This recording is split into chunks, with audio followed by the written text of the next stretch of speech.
pressure that we can generate while the legislature's in session from back home on these legislators. So the first part of our legislative action campaign is the voicing of public support for the program proposals to members of the legislature from back home to persuade these members to vote for it.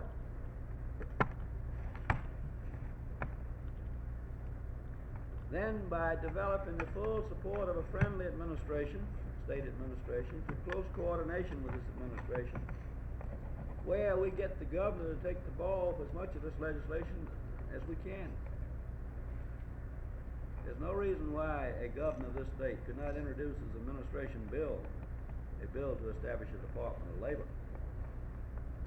And any bill that comes from a governor as an administration bill has much more weight in the legislature than if we get just a member of the legislature to introduce it. Lobbying activities, of course, is a part of the legislative action campaign. But the main ingredient there is generating from the field, through these organizations that we've set up, through the precinct committees, through the mailing to our members, through the telephone committees, generating pressure on the legislature. You see, the precinct committee and the telephone committee doesn't work just during the Coke campaign. They work during the public relations program and during the legislative action program. All right. That, in essence, is the program that we're proposing. Now, of course, I didn't have time to cover the minor points of it. They're there in your book. I hope most of you will read it. Are there any questions, any suggestions, any changes, any questions that you have about this program? I have one thing. Look, I went over the whole thing. The main thing is in this number 17, number 5 of your legislative program. Number 17? Well, actually, there we're amending the state constitution to eliminate poll tax payments as a requirement to qualify to vote. Yeah. I've read quite a few editorials. I've been thinking about it quite some time, and that's this residence requirement for vote. I think we would get a lot of support, especially from the oil people, even though, they vote against us, the companies, they have their program set out. But we have a tremendous amount of people in this state with oil companies. They come in, they've got to stay 2 years in the state as far as the state's requirement, and as far as the county, they have to have 1 year residence requirement. 6 months in the county. Huh? 6 months in the county. 1 year. 6 months in the precinct. 6 months. 6 months in a precinct, which that one doesn't make a difference. That's within the county itself. But that is very strict in that I clicked one editorial. I think they estimated it was 15 million people in the last presidential election that were not permitted to vote on this very thing. Well, I would like for us to add that into it, because we could get favorable support from a lot of these oil people, and it is our second largest industry if I remember the last figures. And if it was tacked into this one, with this poll tax thing, I think we might have a lot of support that we normally wouldn't pick up elsewhere. Well, Jim, we thought about that in developing this program and going through your various election procedures, your various election laws. Now, I don't know whether that is a constitutional requirement or not. If it's a constitutional requirement, It is. That they have to live in the state 2 years? Yes. I didn't know. I wasn't sure. I wanted to check into it. And in district 1 year. Huh? And in the district 1 year of the county. Yeah. This is the Constitution. Yes, and the Constitution only makes one exemption, and that's ministers. Well, that is definitely a constitutional requirement. That's 1 year. Yeah, it was set up in the Constitution of 1890. Well, when such a law, it's like most of the other law we got were enacted when horse and buggy days, and people didn't move around then like they do now. Yeah. People just didn't move. Well, now actually, this was a reconstruction. Let me ask you this. measure. You've got when 2 it years. first came up, the same way with the poll tax. Both of them came together. You've got a 2 year. The whole setup was to narrow down the number of people that couldn't That's vote. right. Cut out carpetbaggers from being able.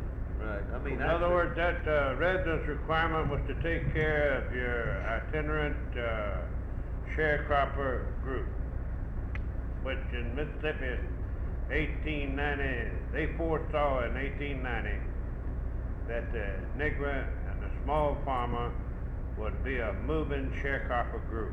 Yeah. And so they sought to eliminate him as a voting factor in the state. Well, to answer your question again, we considered that, but there were a lot of other points too that we considered putting in this program. I think when we got through, we had somewhere in excess of 25, but we reached this decision. We had to draw the line somewhere. We've already got this program now so long that we're having to go to an oversized folder. We've got 18 legislative points in the program where Alabama's only got 10. And we tried to select those things that had the greatest appeal to the greatest number. And therefore we chose the poll tax instead of the voting requirements. While the voting requirements that you live 2 years in the state affect some people, they affect relatively few as are affected by the poll tax. And that was the reason that we didn't put it in there. But, Mr. Chairman, Speaker, once you could get them to consider the poll tax problem, you couldn't keep them from considering the residence problem. The main objective is to get them to consider the poll tax requirement. And how many states today have the poll tax requirement? 5. Out of 50. Well, we've got a very good section in the back here on the poll tax. Section on the poll tax. In the back here of this. How many have a 2-year resident requirement? A good many. I'd say somewhere between 10 and 15 states have a 2-year resident. Most of them in the south. No, there's some outside the South. Doesn't Tennessee just have 1 year residential I requirement? believe that Tennessee does. I believe I know Like some Oklahoma, Nevada, and 6 months. 1 year requirement, so even in 54, I believe. Yeah. They have 6 months in the county instead of a year. Which you have to pay your poll tax. Any other questions or comments on the program?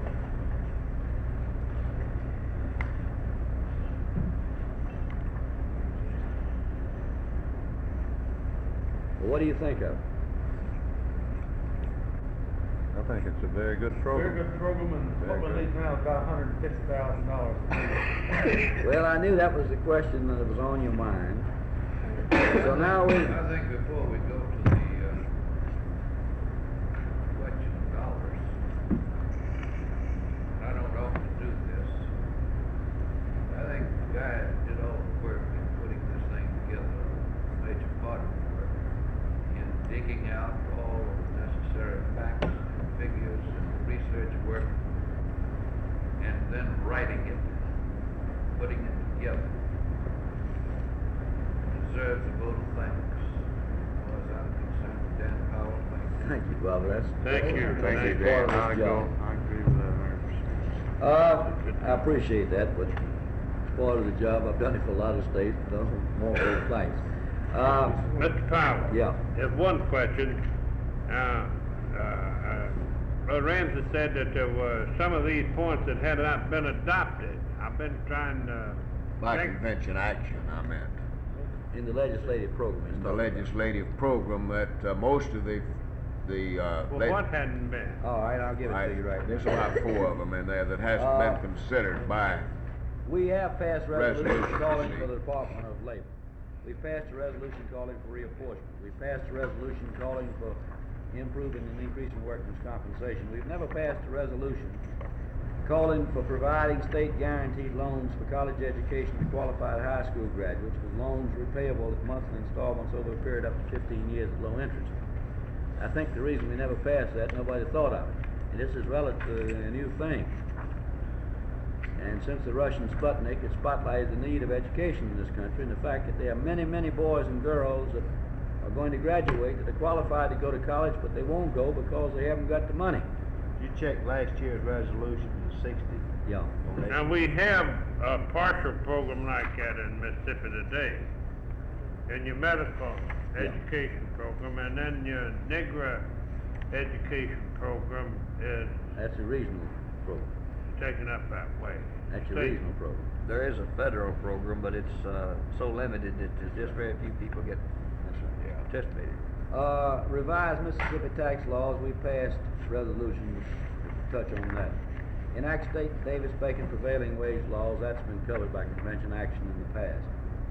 Change primary elections from Tuesday to Saturday, that's been covered. Enact temporary disability insurance law, we've never passed a resolution on that. Now let me say this to you about temporary disability insurance. This is a thing that has tremendous appeal to people outside the labor movement, to everybody. Much more appeal than workmen's compensation, because there are more people hit by non-occupational illness and accidents than there are by occupational illness and accidents. We won't get this passed, but this will scare hell out of the employers in the state. And if you put that bill in and make a real effort behind it, you can scare them so bad that they'll give you a lot more in unemployment compensation than you'd otherwise got. Yes. This is the best bargaining point that you've got for better workmen's compensation. But That is- there again, Dan, on this particular thing, most organized people are covered with such insurance already. It's negotiated in contract. This would benefit the people in these sawmills and cotton gins and places like that. People with It's not industry. covered. That's right. And this thing has got tremendous appeal. Not all of organized people. No, I agree with you. Well, the majority of them. Majority of our people are. Yeah.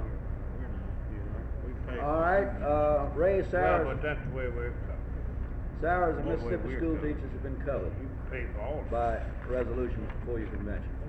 Comprehensive child labor laws have been covered.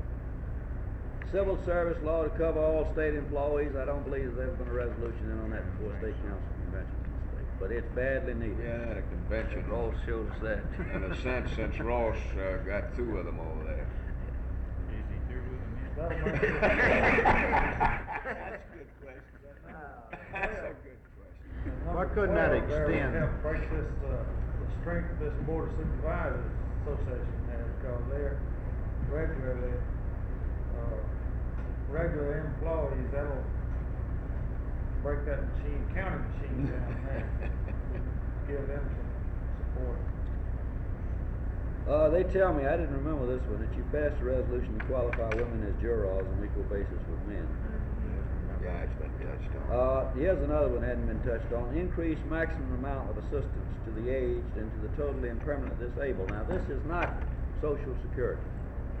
This is those people that are living on public assistance. And to those people that are living on public assistance as a result of being disabled. This is something that's badly needed in the state. This is something that would greatly increase the purchasing power of the people of this state.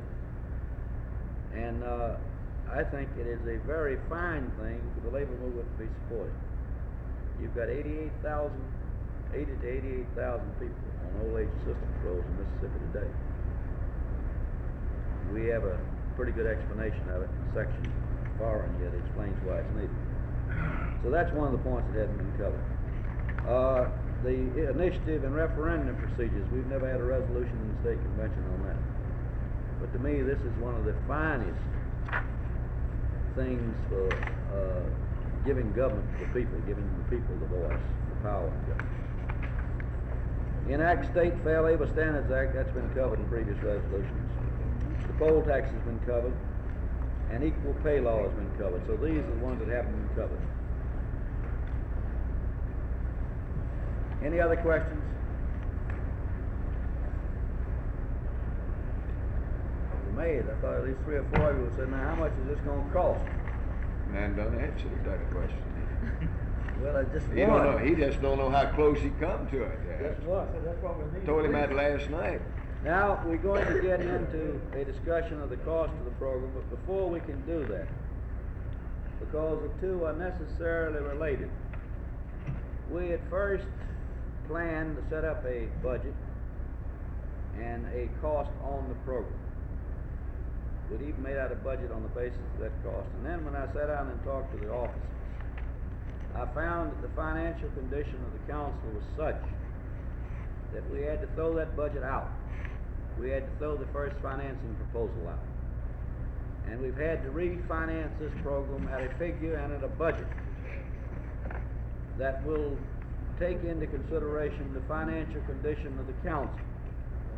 So at this time, I want to call on Claude to explain to you, and this may take your lunch away when you see these first figures, the condition of the council is in, what the financial condition is. Claude, we've got those figures on the U-graph if you want to use them. 11 o'clock. Is this the time? Coffee, I would Yeah, suggest yeah, that I think so. I call them about the coffee, we take the coffee break, see if Then I we get can the revise coffee and then this go one into goes that. first. That suit you all right? Alright, well, I'll just wait to ask you. Yeah. We gonna talk. And so on. Now, there's no way of forcing it. Right at this particular time, figuring out about how long it'll take to complete the rest of this thing. We're a little bit ahead of schedule the way I figured it.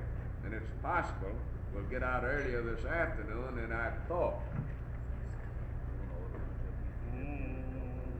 Yes, we could. You've made the suggestion we could order lunch maybe up here, something like that.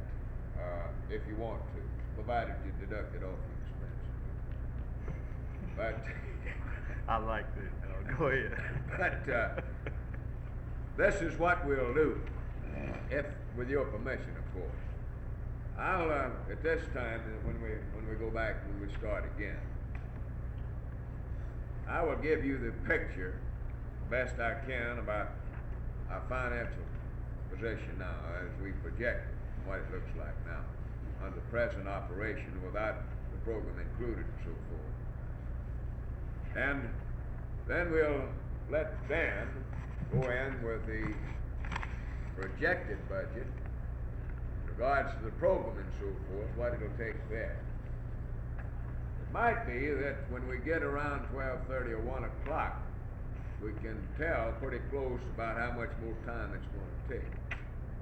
Or if you think you would just as well have lunch up here, eat lunch, then complete the business, we can do it that way.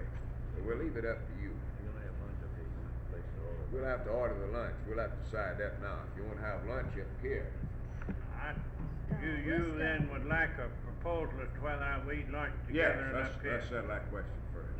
Mr. Chairman, I propose, make a move that we have lunch together up here. Have lunch together here. All right. Gonna order from the menu? Well, now we can call him up down there. Has it been decided that we would have lunch But- here? No, but he raised a question about ordering from the menu. We'll put this question as soon as we clear up here. I mean, the motion you offered. You offered that in the motion. I offer that as the motion. Motion. We had a second motion. Now, he raised a question about ordering from the menu. I think Tom can go call them and find out what they can send up. If there's anyone here got anything in mind in particular that they like to order. But we'll ask them to bring the menus up, order from the menu, whatever you want to do. Anything except chicken. Anything except chicken, he said. I think any it question, we Ray? could- Yes. It'd be a lot easier, I mean, if they knew what you were gonna order. Yeah. Mr. Chairman, on the discussion, I believe we could get pretty well what we wanted, only being 11:30 now, and we wouldn't want to eat before 12:30, would I would think so. 12:45. We could give them an hour and a half to prepare our lunch. You want to get menus up, check what you want off the menu, or want to do If that? any of them wished it, I'd say that it'd be easy to do that. Okay. Any further discussion on the motion? The motion passes. We'll get Tom to go down and go over the phone here and call him and inquire about the situation. It's possible to order from the menu. We'll ask them to bring the menus up here and let them take the orders, and then let them know when to serve. Otherwise, if we can't, then we'll have to figure out what kind of a plate we want to order, something like that, right? Any further discussion? Not all in favor of the motion, let it be known by saying aye. Aye. All opposed? Motion carried, so ordered. Would you be kind enough to Make the telephone call? Mr. Chairman, they'll be glad for you to order from me. They Have won't all of you accept got a copy of this, tentative monthly budget for 1961? The tentative budget for 1961. Before we go into this budget, I want to say this to you, that, I recognize the fact that the financial condition of the council, we did, was pretty bad shape.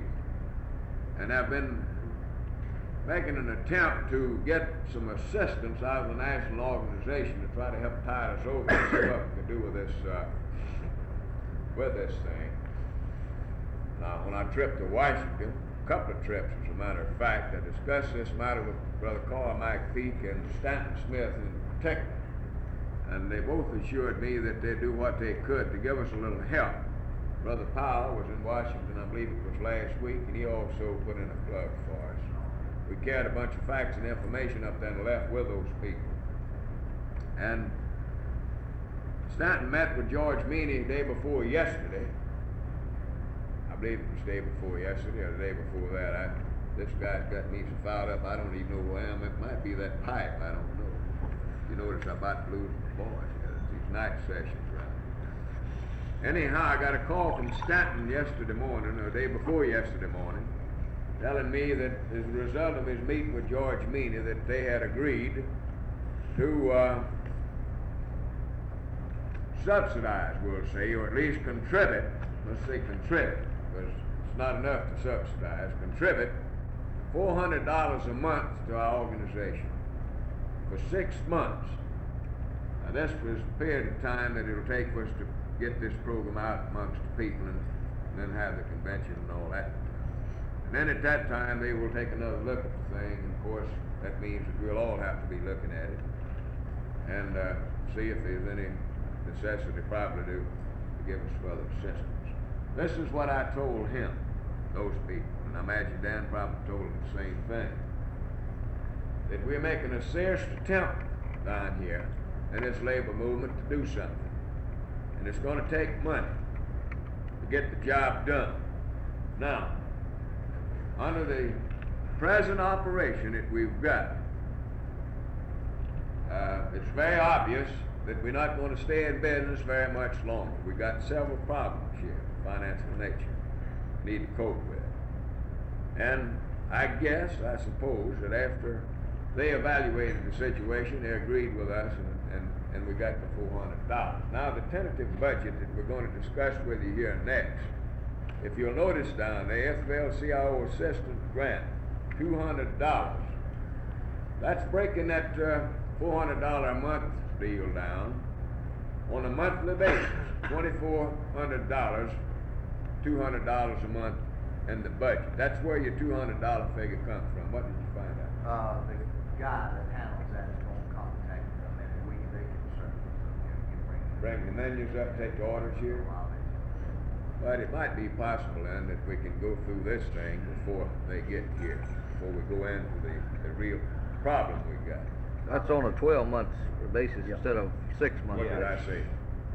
What did you say? 200. Yes, well now this is the deal, you see. We're gonna get $400 a month for 6 months out of them, but on our budget here, we're showing $200 a month for 12 months, because the budget's made up on a year basis. You see what I mean? That's the reason I want to explain that $200 figure to you, and why it's $200 and not $400 when we get $400 a month. Because the $400 is only for a 6-month period. See what I mean? We can throw this thing on the view graph and watch the screen if you would like to, or you can just follow me down with a copy you got. How would you prefer to do it? I think it'd be better. I'm gonna follow you Follow me on this. the copy. All right, fine. Now, we discussed yesterday with you a little bit the affiliation picture, what the membership thing looked like, and told you that when we got down to estimating, trying to project the budget, it was going to be based upon a membership affiliation of 25,000 members. And we showed you how we arrived at that figure. That And we also explained to you that we had picked up several local unions, affiliated several local unions. We'd had several drop out, but we had still lost membership. Then we showed you where this membership, a lot of it had been lost at. In some of our plants, shipyard in particular, there's been a real big cutback in the employment. The local union's membership has been drastically reduced. We know, as a matter of fact, that it won't be too much longer, probably in the spring, when the shipyard will be back into full operation. And that the membership then is going to come back up. We should pick up at least 1,000 members out of the shipyard alone. And of course, if the economic recession we're in now, if that situation improves, as it should, or we're going to all be out of business if it gets much worse anyhow, then some of the locals like Wayman Goodman's over here that's lost membership, and some of the rest of it, you know where they are, I don't have to tell you, that are already affiliated with the council, that is going to come up without additional affiliations. Basically, this is where we arrived at the 25,000 member figure. I just wanted to get this cleared away before we go into this tentative budget thing here. That 25,000 a year figure though. Based upon picking up additional affiliations likewise. That's on the program budget for a 5-year period. This is a figure here, it's 23,000. Yes, I know that, but I want to give them the picture before this thing here is dark enough. You see, I'm going to try to make them feel a little better before we go into the bad part of it. That's the thing about it, you see. And trying to make your job a little easier for you because you've got the real tough one here. I'm just going to tell them what the situation is now. See. Now, it's our hopes in this thing, and I'm really, maybe I'm too optimistic about this thing. We're putting a real campaign on this thing to get the affiliations up. We're working on it from all angles. We got Stanton Smith working, and he's doing a good job. He's really helped us out on this affiliation thing. And we've got some affiliations that we wouldn't have got if Stan hadn't been doing this. We're working on the presence of international unions. We're going to send him a copy of this prospectus with a doggone letter, and pointing out to them the members that they got affiliated, the members they don't have affiliated. We're going to expect some help out of that. Then we're going to have this meeting with the representatives if you adopt this program. We're going to project this thing to them. We're going to do what we can to get those people to help us fill the council up.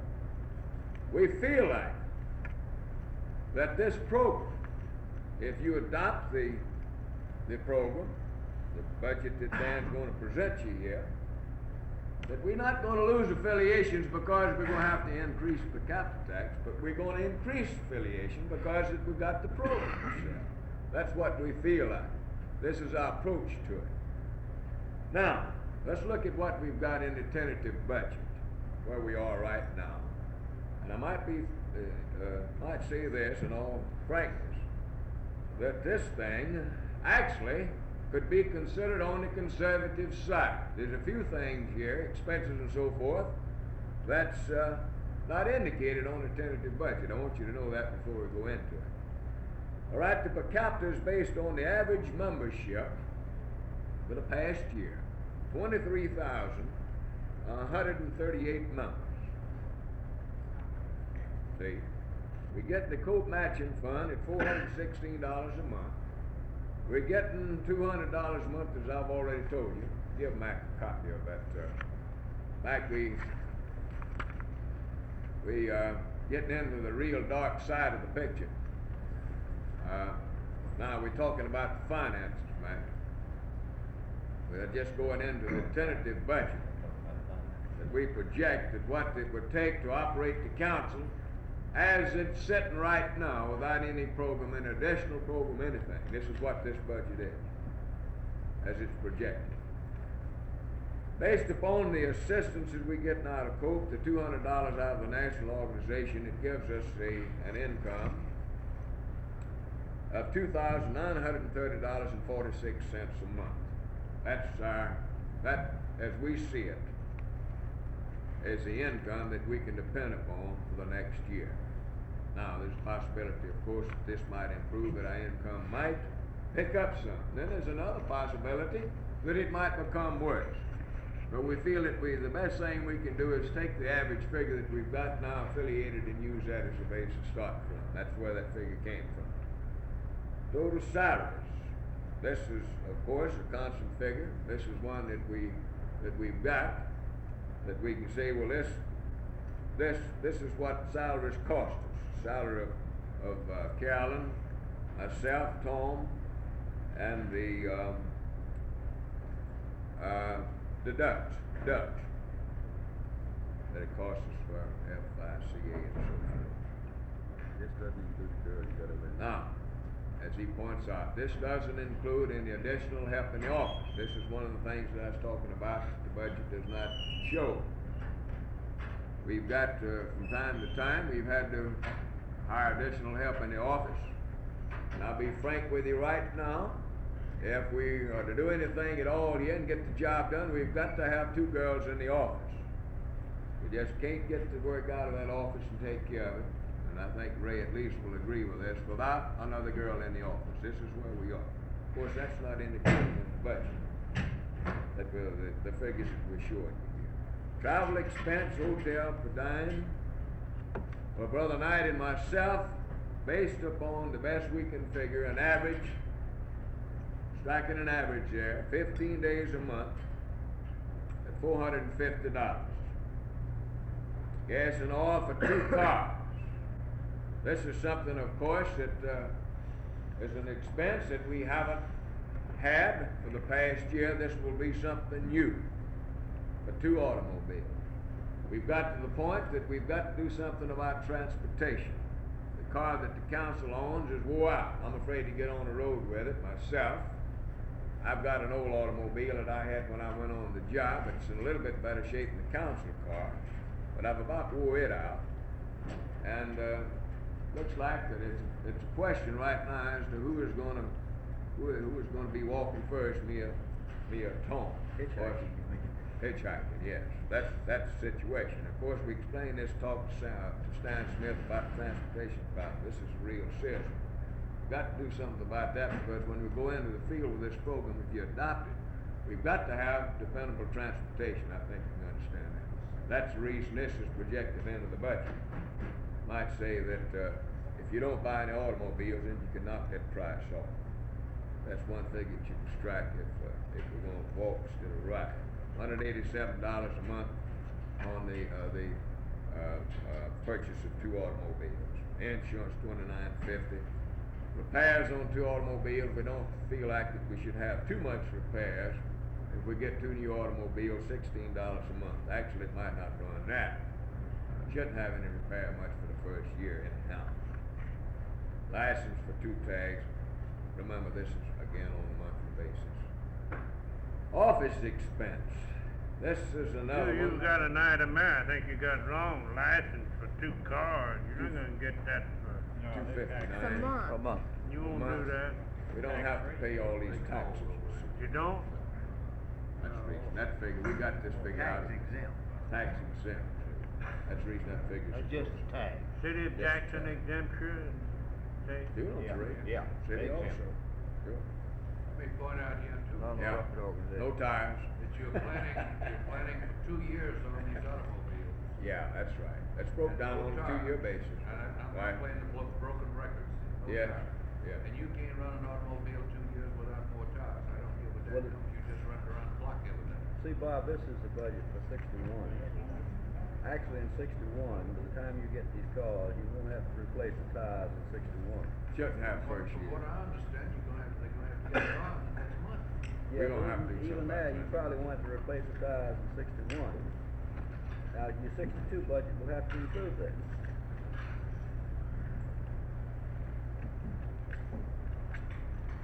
Well, that's fine. It's good you brought this up, because you want to remember that the budget that we're presenting here is based on a year operation, but the cost of the automobile thing here actually is based upon a 2-year deal on paying for the automobile. That $187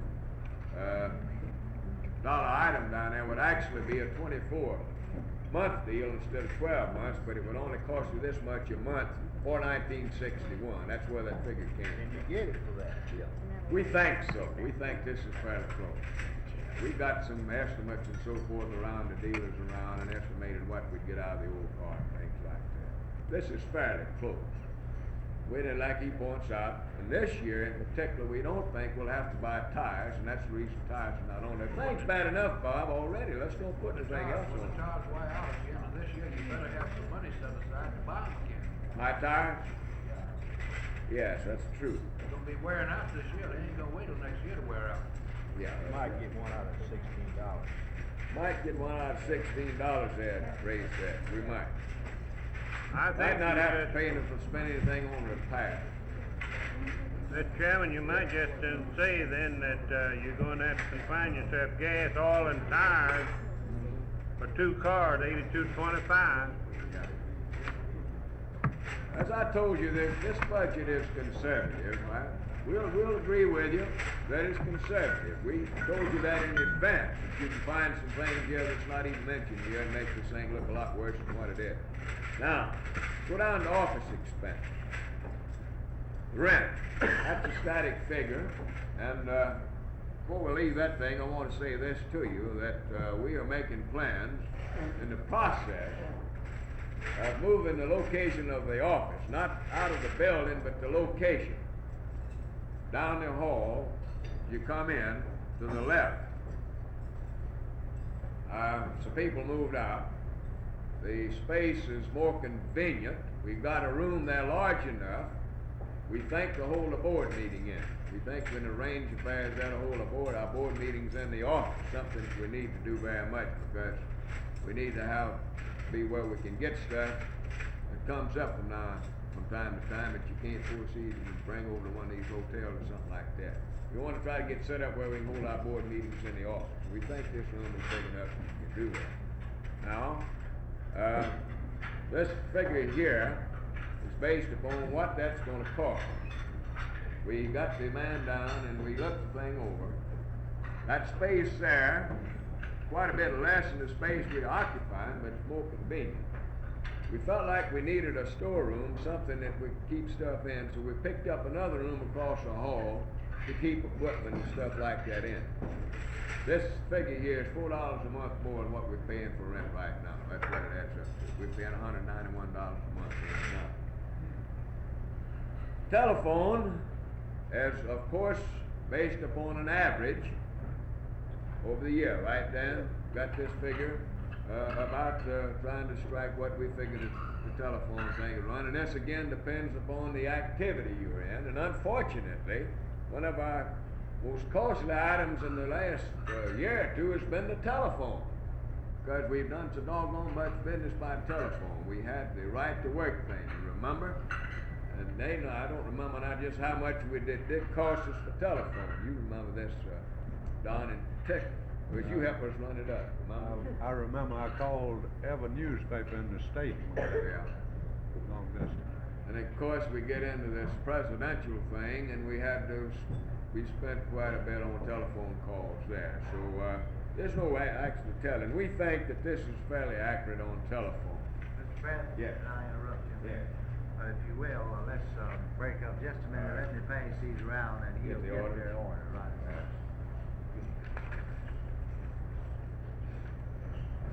They might not feel like eating here when we get there. We all know how to do that. That's the way we I think we got on to the, started off office expense, I think was where we'd got to. And I pointed out about the rent thing. This is a definite figure. On the telephone, long distance, so forth, I explained to you how we arrived at that figure. Postage is something, of course, that we had to estimate in accordance with what's been costing us and past, and I think that's fairly accurate. That's not too far off.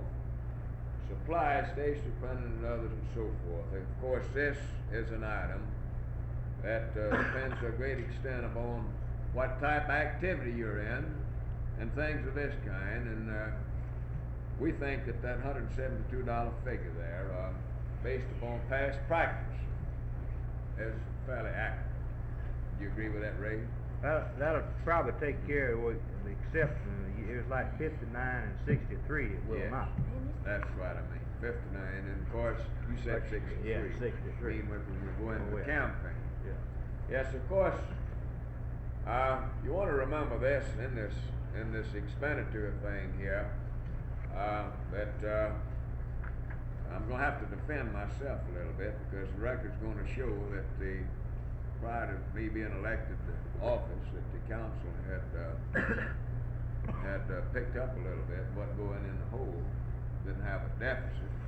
58, they would pick up about $3,000. I was elected, I believe, when was it, June of 59, and the council began to show a deficit. 59, I think we had a deficit of, what was it, $3,000? $2,000 it was. And of course, we really spent the money this past year. But in 59, we had the governor's election. And we spent quite a bit of money in that election. This is the first time that we'd ever went into a campaign of this kind, and actually this was the start point of where we really started spending money outside of normal activities, you know what I mean? And of course, in 59, I wasn't on the staff or on a full-time basis, and was working as a representative for the International Union, which I didn't have much expense the council had to bear in 59.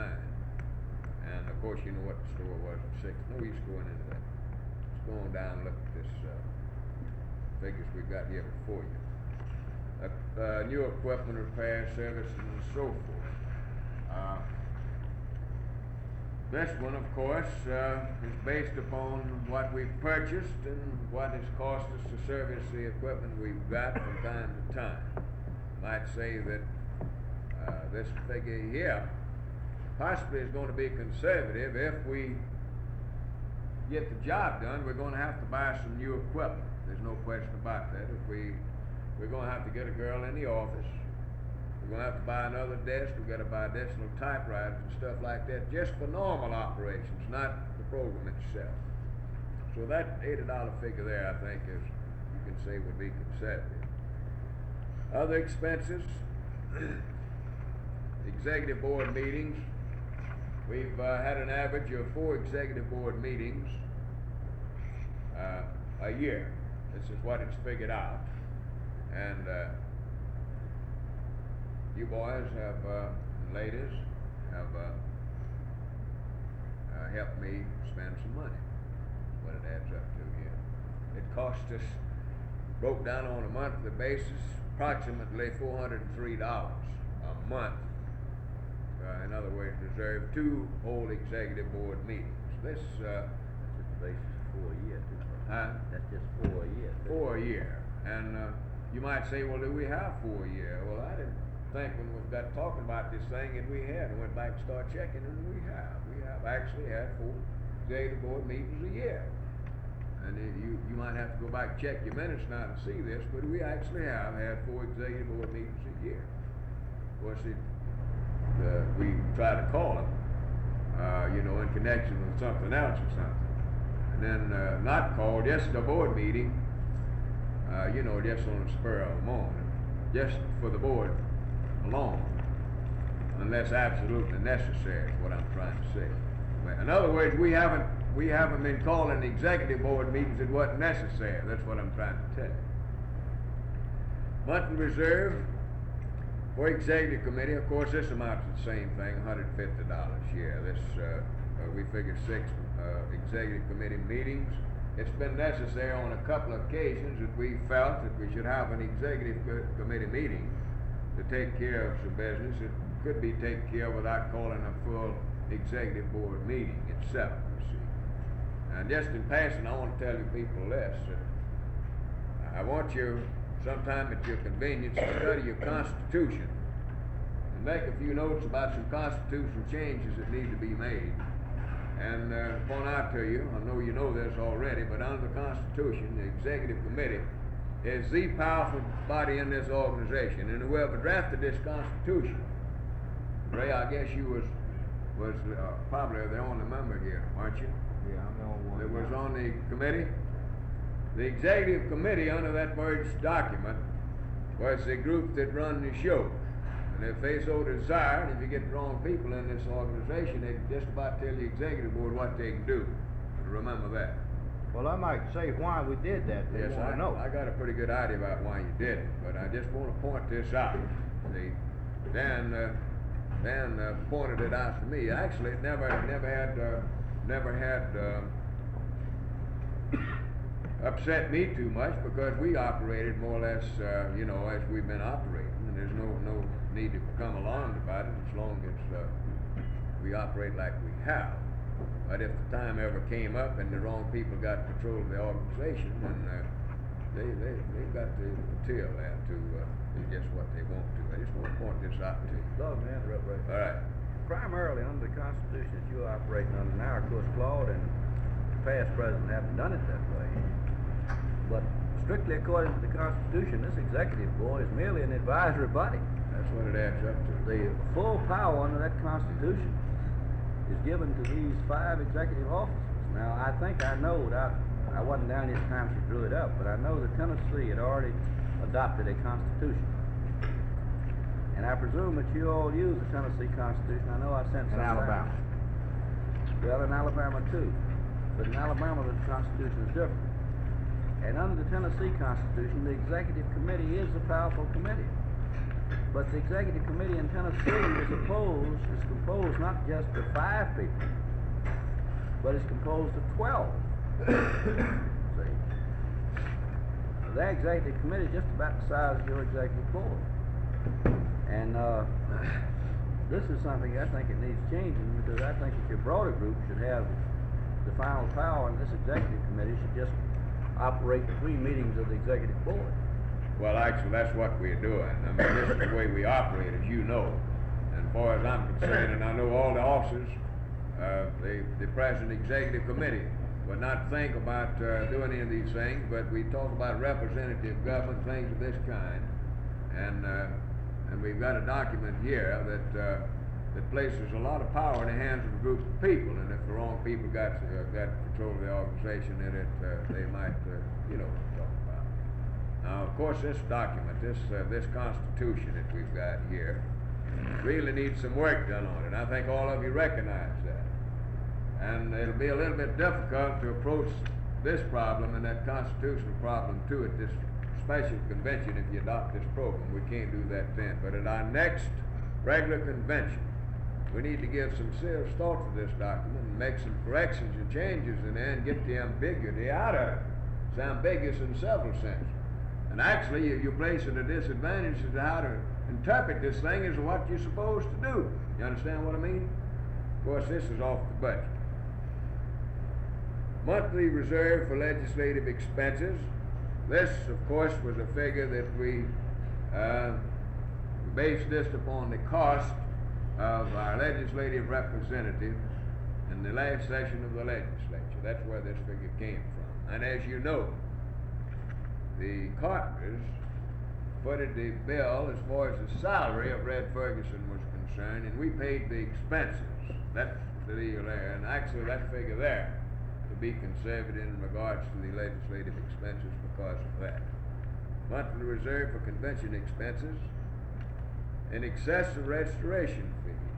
Again, this is a conservative figure, and I think Ray will jump up and tell you in a minute that $60 a month is not enough to take care of the expenses of a convention in excess of restoration fees. It costs a tremendous amount of money to put on a convention.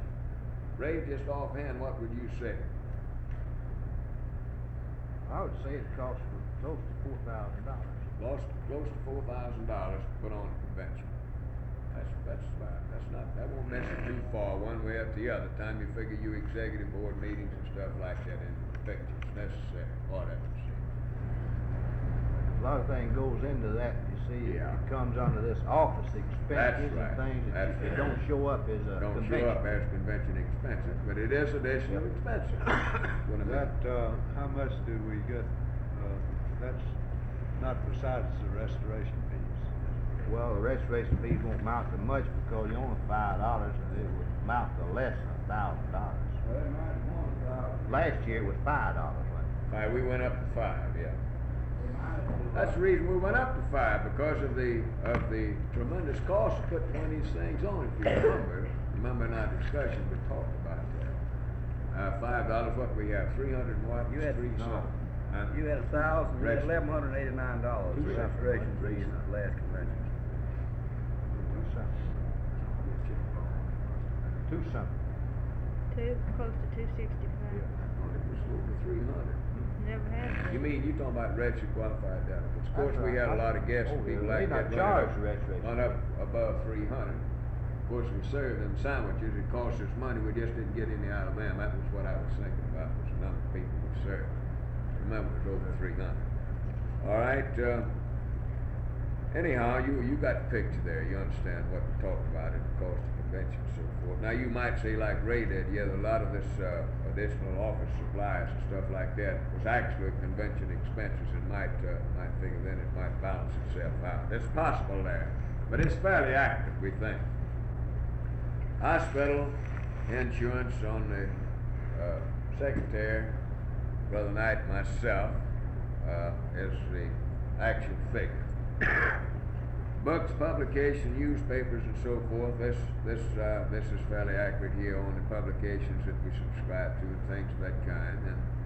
And actually, there's some publications we should be getting that we're not getting over there. So we can say that that's a real conservative figure also. Contributions, $10 a month. That's $120 a year. And you know what we're talking about there. You get pinch put on you every now and then on some of these things that you can't get out of. You've got to make a contribution, and that's pretty well about what it adds up to over the year. $120 a year. Miscellaneous, $50. This is a catch-all. That leaves us with a total monthly deficit after you take our monthly income compared with our expenditures. We find ourselves in the prospect of a deficit of $1,047 a month. Down at the bottom, the total income, total disbursements, total deficit of $12,564. Less the bank balance, present bank balance of $7,323. That's actually what our audit showed that we have in the bank and the council operating fund. Now, in addition to this, of course, we've still got some money in the legislative fund. Not a whole lot, less than $2,000. About $1,800 in the legislative fund that we've still got from the money we raised in the Right to Work campaign, which was applied to this volunteer dollar thing on the legislative fund. Now, what we've been able to do here, I want to explain this to you. In the operation of the council for the last few months, we had some money in the legislative fund that we had got from international unions, the national AFL-CIO and so forth. And Brother Mike Pete told us when we got the $5,000 out of the national office that in the event we had any of this money left on hand when this is over with, feel free to spend it if we saw fit for council activities. So what we did was to charge the expense of these workshops that we put on recently, 14 area-wide workshops during the presidential campaign. We charged the expense of those things off against the legislative fund. You see what I mean? Instead of draining the operating fund down further, we did that. That's one reason that the bank balance is not worse than what it is now. See what I'm talking about? Now, of course, we've still got that $1,800, and if worse comes to worse, we can fall back and spend a little more of that. But then we still got another thing that we've got to think about, and that's the fact that this court suit that we got before waiting on the Supreme Court, we've already authorized the attorney to carry that thing there. Possibility that we're going to have additional money on that thing. See what I'm talking about? So we can't afford to spend all of our money from that angle. Well, that's pretty well the picture, the dark side of the thing. Let's put it that way. And I'll try not to make it any darker than possible.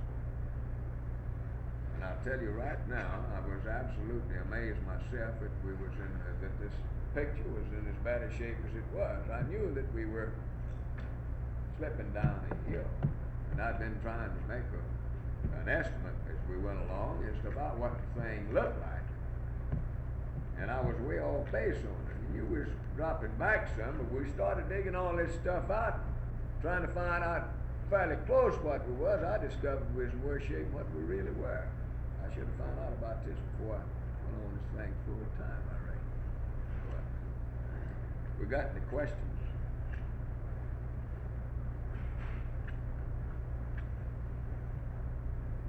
All right, Brother Powell. Brother Powell. Well, now, you've got two alternatives. Well, present to you now the method we propose to correct the situation, not only to take care of the operating deficit, we'll say, but also the necessary finances to put the program that we have before you over with, too. All right, Dan. As you see by this projection for 1961, if you're going to continue operating for the rest of the year of 1961 as of today, casting aside any talk of this program for progress that we present this morning, you're going to have to dig up $5,240 somewhere. Let's assume that we had forgotten all about this program for progress. That we were just meeting here today to consider the budget for the year. Normal operation. It's going to take $5,240 for you to continue operating to the first of the year, and that means you won't have a dime in your treasury now. Let me ask you this, Dan. Now, you talked about this $5,000. I understood him to say, now, you charged off these workshops and all, which was an expense that don't show there. Could you maybe give an idea of how much that is, and then this figure of 5,000 is going to increase? Wouldn't it? Well, no, that wouldn't apply to it, Ray. What I'm saying here is your monthly budget from here on out, you're 5,000 short of what you've got, including the 7,000 you got in the bank, and what you're getting in every month. Oh, yeah, I see. Now, you've got two alternatives if you're going to stay in business. One is to go to your people at a special convention and say, look, we are running a deficit. In order to pay the cost of holding executive board meetings, in order to pay the cost of the offices, in order to pay other expenses, we've got to have 60 cents more a year. Now, 60 cents more a year is 5 cents more a month. Now, I frankly don't think that that's a very good alternative, because I don't think that the average rank and file delegate that comes to that convention is going to be interested in voting 5 cents more just to get you back in the black. It won't do it. That's right. I don't think they will either, Brother Holmes. It won't do it. I think your only alternative to your financial problem is to ask for an increase on the basis of what you're going to do. Not just a routine operation, but what you propose to do. Therefore, I think that you've got to, in your program for progress budget, you've got to include enough so that you can balance your state council budget. Now, if you'll take the second sheet which you have, and that's called Mississippi Labor Council Revised Tentative Budget for 1961. Carol, We will you don't give us have that? that. She's Fix gonna it, give come them that. on. Here, just let him come. She missed her cue. Didn't know he was fixing to do it. Now, this He is was revised in correlation with the Program for Progress budget. Now, this is assuming that we are going to put on this Program for Progress. And what we've done here now, keep the two budgets before you because I want you to show you what we've done in terms of bookkeeping. And we've got plenty of justification for this because the time of these offices and the operation of this council is going to be primarily for this Program of Progress if we adopt it. Everybody got the sheets now?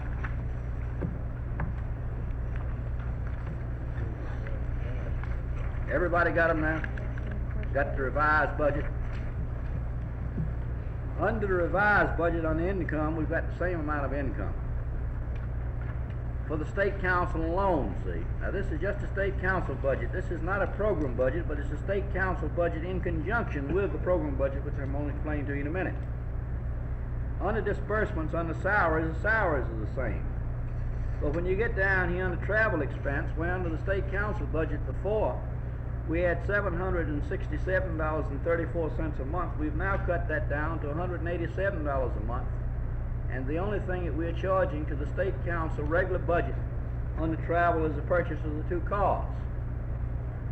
We're going to charge per dime and gas and upkeep on those cars to the program of progress budget, because the cars are going to be used by the officers in carrying out that program. Down here under office expense, where before we had a total office expense of $313.77 a month. I mean, the first budget. $666. We've now cut that down to $313 because we're going to charge a proportion of that rent to the program of progress budget, since these facilities, since the office is going to be used to carry out the program now. We're going to take over a part in the program for progress budget of your telephone bill. We're going to reduce the postage, for example, from $116 to $51. The office supplies will be reduced from $172 to $72. The new equipment and repairs and services will be reduced from $80 to $50. Then over here on the next page, the legislative item of $115 will be taken completely out, because that will be covered under the legislative action campaign, which will be financed in the program for progress budget. So by doing that, we now balance the budget with our income.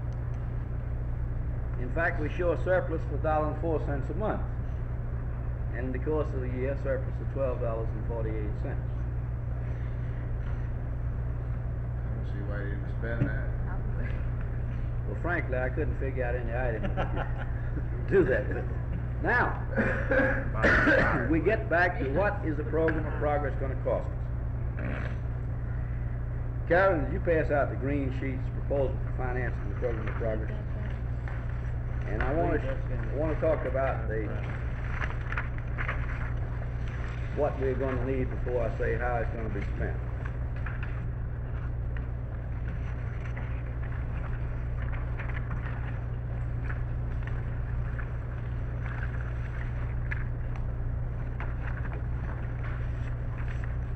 It's your blue sheet. It says proposal for financing the total program.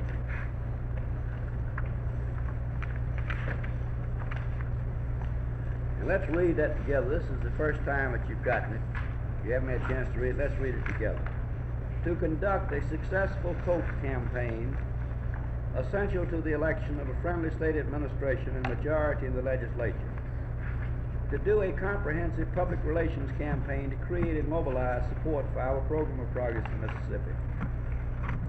To carry on an effective legislative action campaign necessary to the enactment of this program will require a substantial amount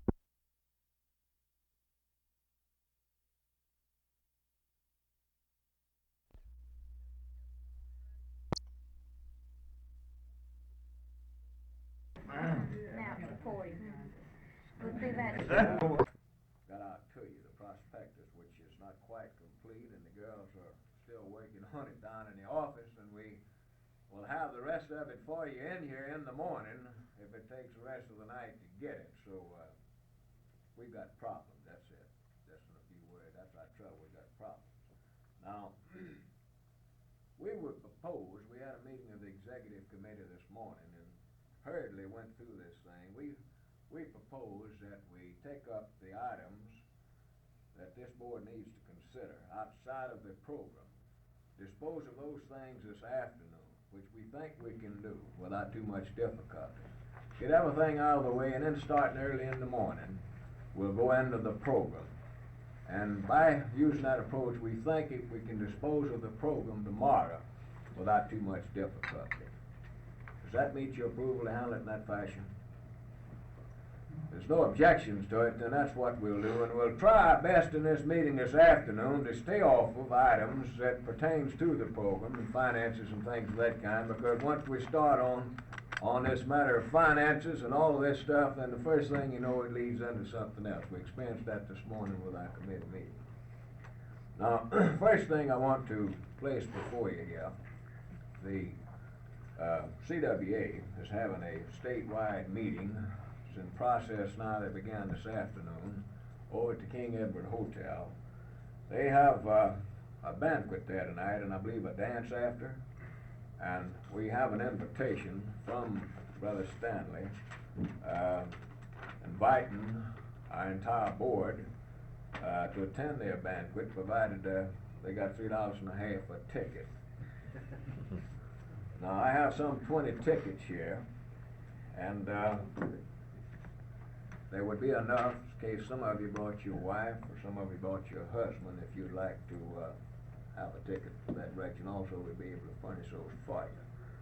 Now, our executive officers meeting this morning considered this matter and felt that we would propose this to you, that the council purchase a ticket for each board member that would like to attend the banquet and dance tonight, provided that they would be kind enough to deduct that $3.50 off of the expense account when they fill out the expense vouchers. Is there anyone here that would like to offer a motion to that effect? I so move, Mr. Chairman. Second motion. We have a motion that the council purchase the tickets for the CWA banquet with the stipulated understanding, of course. Any discussion on the motion? Not all in favor of the motion, let it be known by saying aye. Aye. All opposed? Motion carried and so ordered. Now, how many can attend? Would you raise your hand? Can all of you attend? No, I can't. Is there anyone here that can't attend? I can't. Brother Bowers can't attend. Brother Schaefer can't attend. Everybody, you can't, Bob? All right, let's count them, Tom.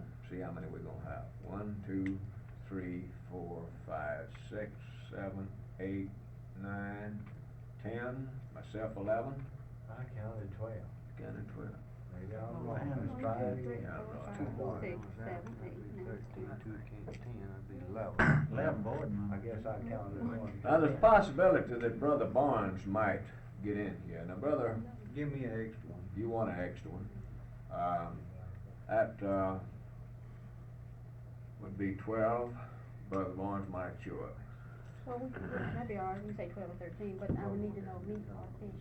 Now, that's right. You have a choice at the banquet of what you want. What is it, roast beef? Meat or fish? Ham. Ham or fish. Now, is there anyone here would rather have fish than ham? I would. One fish. You don't call him a fish. One fish. We're gonna shoot on her. I'm all one thing to fish, though. I just don't bother me. Then you tell, well, let's see, who I told him I'd call him. Well, Reason I'm she doing said it this. with you by 4 or 4:30, and if I'm back down there for my part on the program, I can tell her. All right, then we got, If you take the tickets out that you want. we you got a give it possible 12. You'll want one for your wife, it'd be 13. 12 possible 13. That's all right, that's close enough. 12 possible 13. Give them the tickets and give me the other stack. All right. I'll pay. Because All right, they're that'd be the thing to do. See which ones you're giving out. Let's see, What are the this numbers? 51 through 70. Start at the top. Yes, sir. All right. Yeah. Down there too. No. Now, while he's doing that, what he's passing them out, a couple of weeks ago, we were in Washington, and I spent a little of that money. I spent a little money little of that money we don't have on a lapel button, but I thought you people would like to have. You heard what I said, the money that we didn't have. What about Frida? Is that in line? This is 60. Yeah, they got places for She's them. got a haven't they? lapel. Huh? I get one. Need a pen, they make a pen. Yeah. What? They have them in pens. I said yes. You know, they had a little sticker. Did everybody get a lapel button? Passed the committee member that one this morning. Oh, don't they make these in a pen? Huh? Don't they make these in a pen? They probably do. Blouse pins. They probably do, You know, a and lot of men we'll see if we think I can't don't know. locate one for the ladies. This, What about that, supposed to make, how come I can't have a lapel button in this suit? Well, and it got a hole in it, No, the sir. lapel, Yeah, well, that if you goes- could buy them Bob, I scalp got made nine. suits, you know. Well, I got a union made suit that hadn't got a hole in it. Hey, quit making it. Then mine. I'm gonna have to put a hole in it. Well, you know the difference? I I'm bought gonna a- tell you the difference now. Mine's got a label and yours hasn't. In the new suits, they don't put a lapel button. In the old suits, they have them. So you trying to say No mine? wonder I got one. The hole in mine. That's about what it amounts to, I Tom. thought we took a couple of months do worth it. out of that one. Well, I got more than one hole in mine. Doris, you can take care of notifying them about the Mine's lapel. better than you, about 13 years. All right, Look at this one, this guy. you think, now did you say one Push it for? in there, and Yeah, that's better. then you can stick it right through there. I'll tell you Well, what. I'm gonna can't take a get picture both of of it. them in there. You hold on to the ticket. You tell them if there's a possibility, Well, there'll be that's all 12 right. a That's when I possibility. get back down to But the room. you don't have to, but I'll be able to See, Marvin Taylor and Gene's the only two missing then, aren't they? Yeah. Hold The only together two. good. Marvin definitely won't be here, he's in the Right. hospital.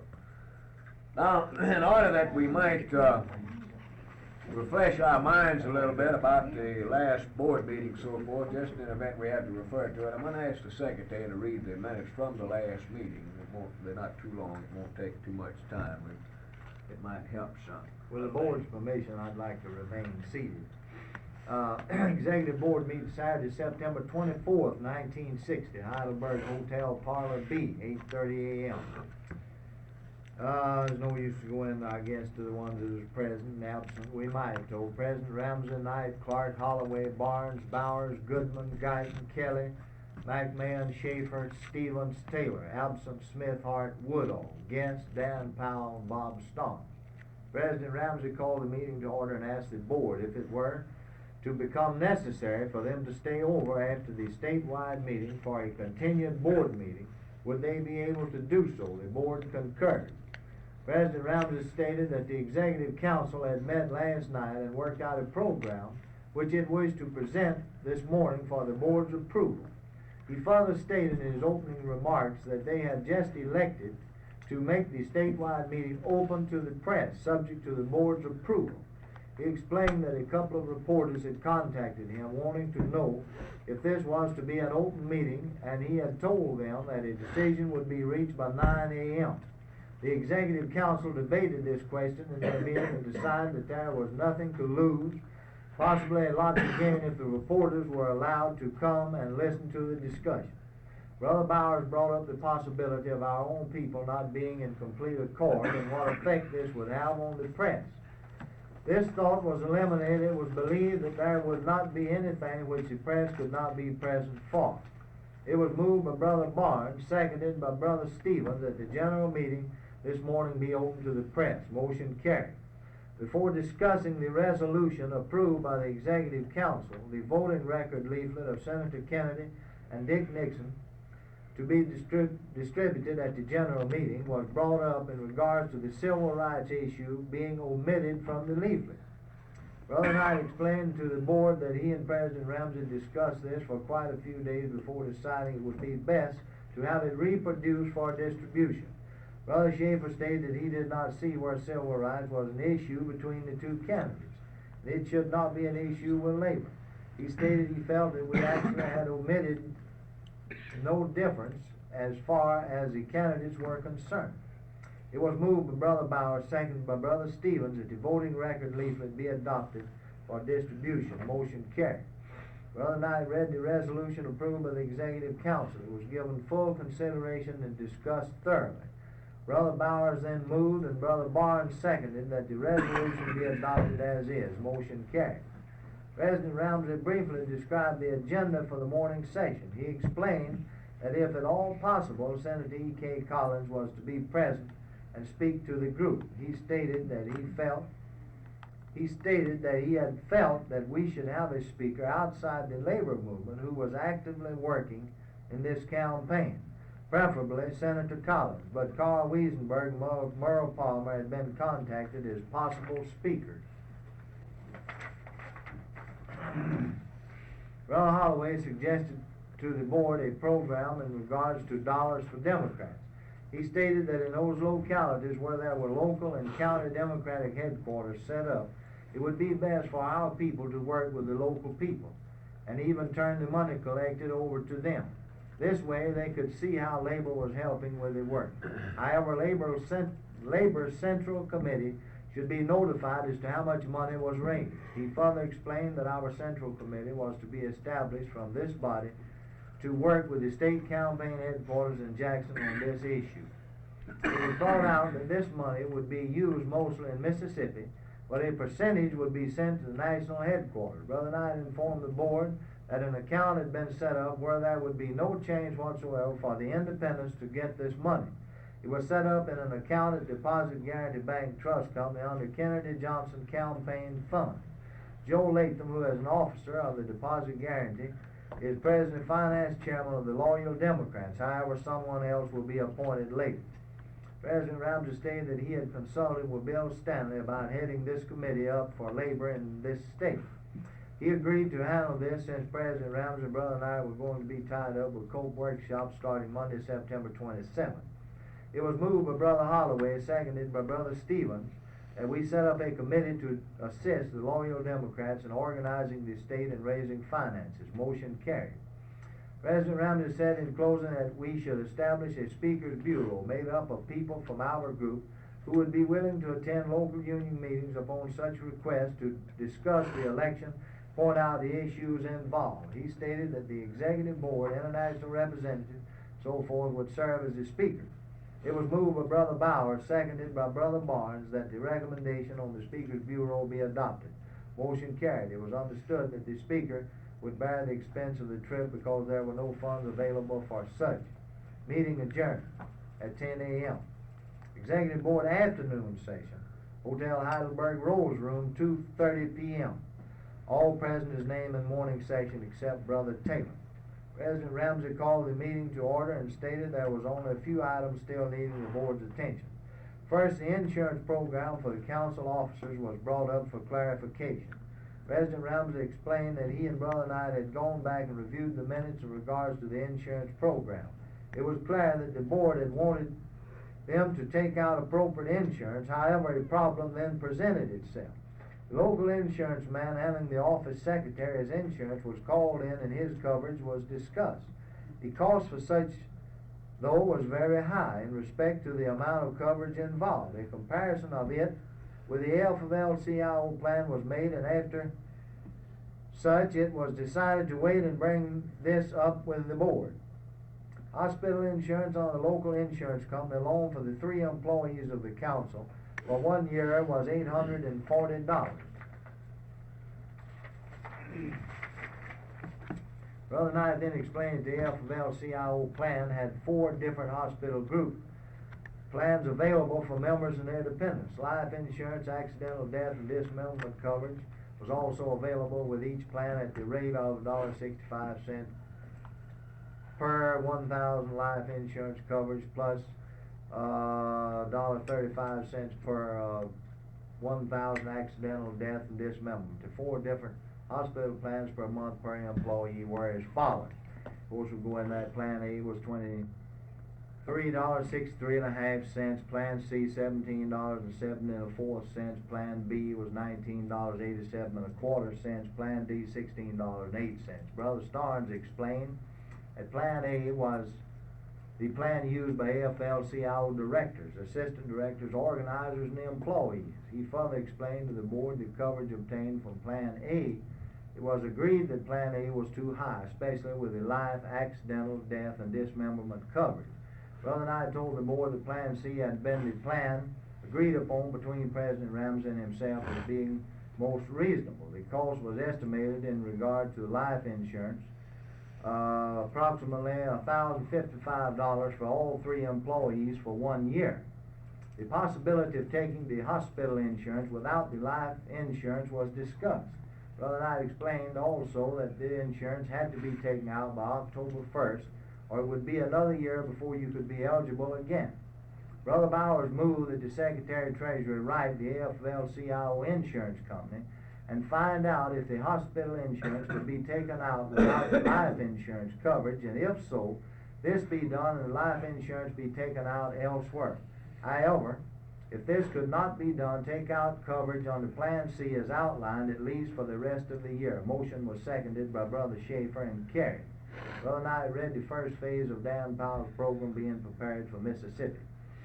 This was, it should have been for the Mississippi Labor Council. This was to give the board an idea as to where it presently stood. President Ramsey gave a brief report on the affiliation of local unions since his taking office full-time in May. Brother Knight gave a brief description of the material to be taught and given out in the forthcoming COPE workshops.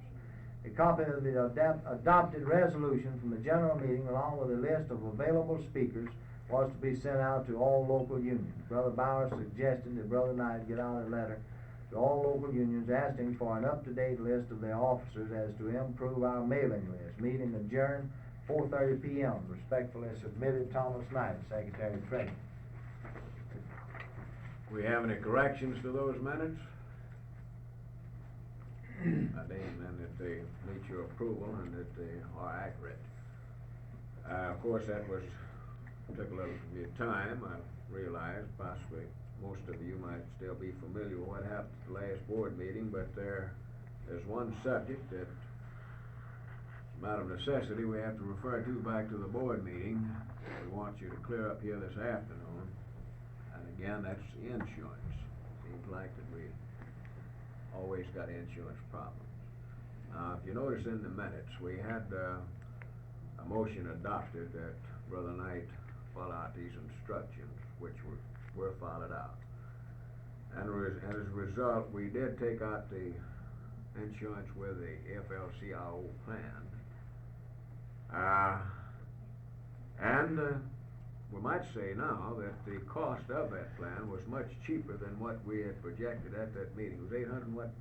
About $867.40 a year. So you see, it wasn't but just a few dollars more than what the other plan was, just for hospitalization with the, you remember? $840. I just went down here when you called it out in the minutes. That's what the other plan was. So actually, we got this coverage, much more extended coverage, you might say, for almost the same amount of money as what we had took out there with the other plan. So then we canceled out the insurance with the carrier that we had, and we got then a refund, our money back that we had paid him in advance and so forth. This was on Carolyn, the girl in the office. Now the thing that we want you to clear up here this afternoon, find out what you propose to do now, is that if we understand the minutes right, according to the motion, that this should be adopted until the first of the year. Do you mean now for it to stay in effect or not? That's what we're talking about. See, to make myself clear? Brother Ramsey right there. Yeah. We might just to make it a little more specific. Yeah. In answer to Brother Bauer's suggestion there, I did follow up. I wrote the company and they wrote me by return mail that we could not get it without the whole package. Yeah. That when I was out here, Brother Bowers made the motion that if he couldn't, To you take take it this off, out yeah. till the end of the year.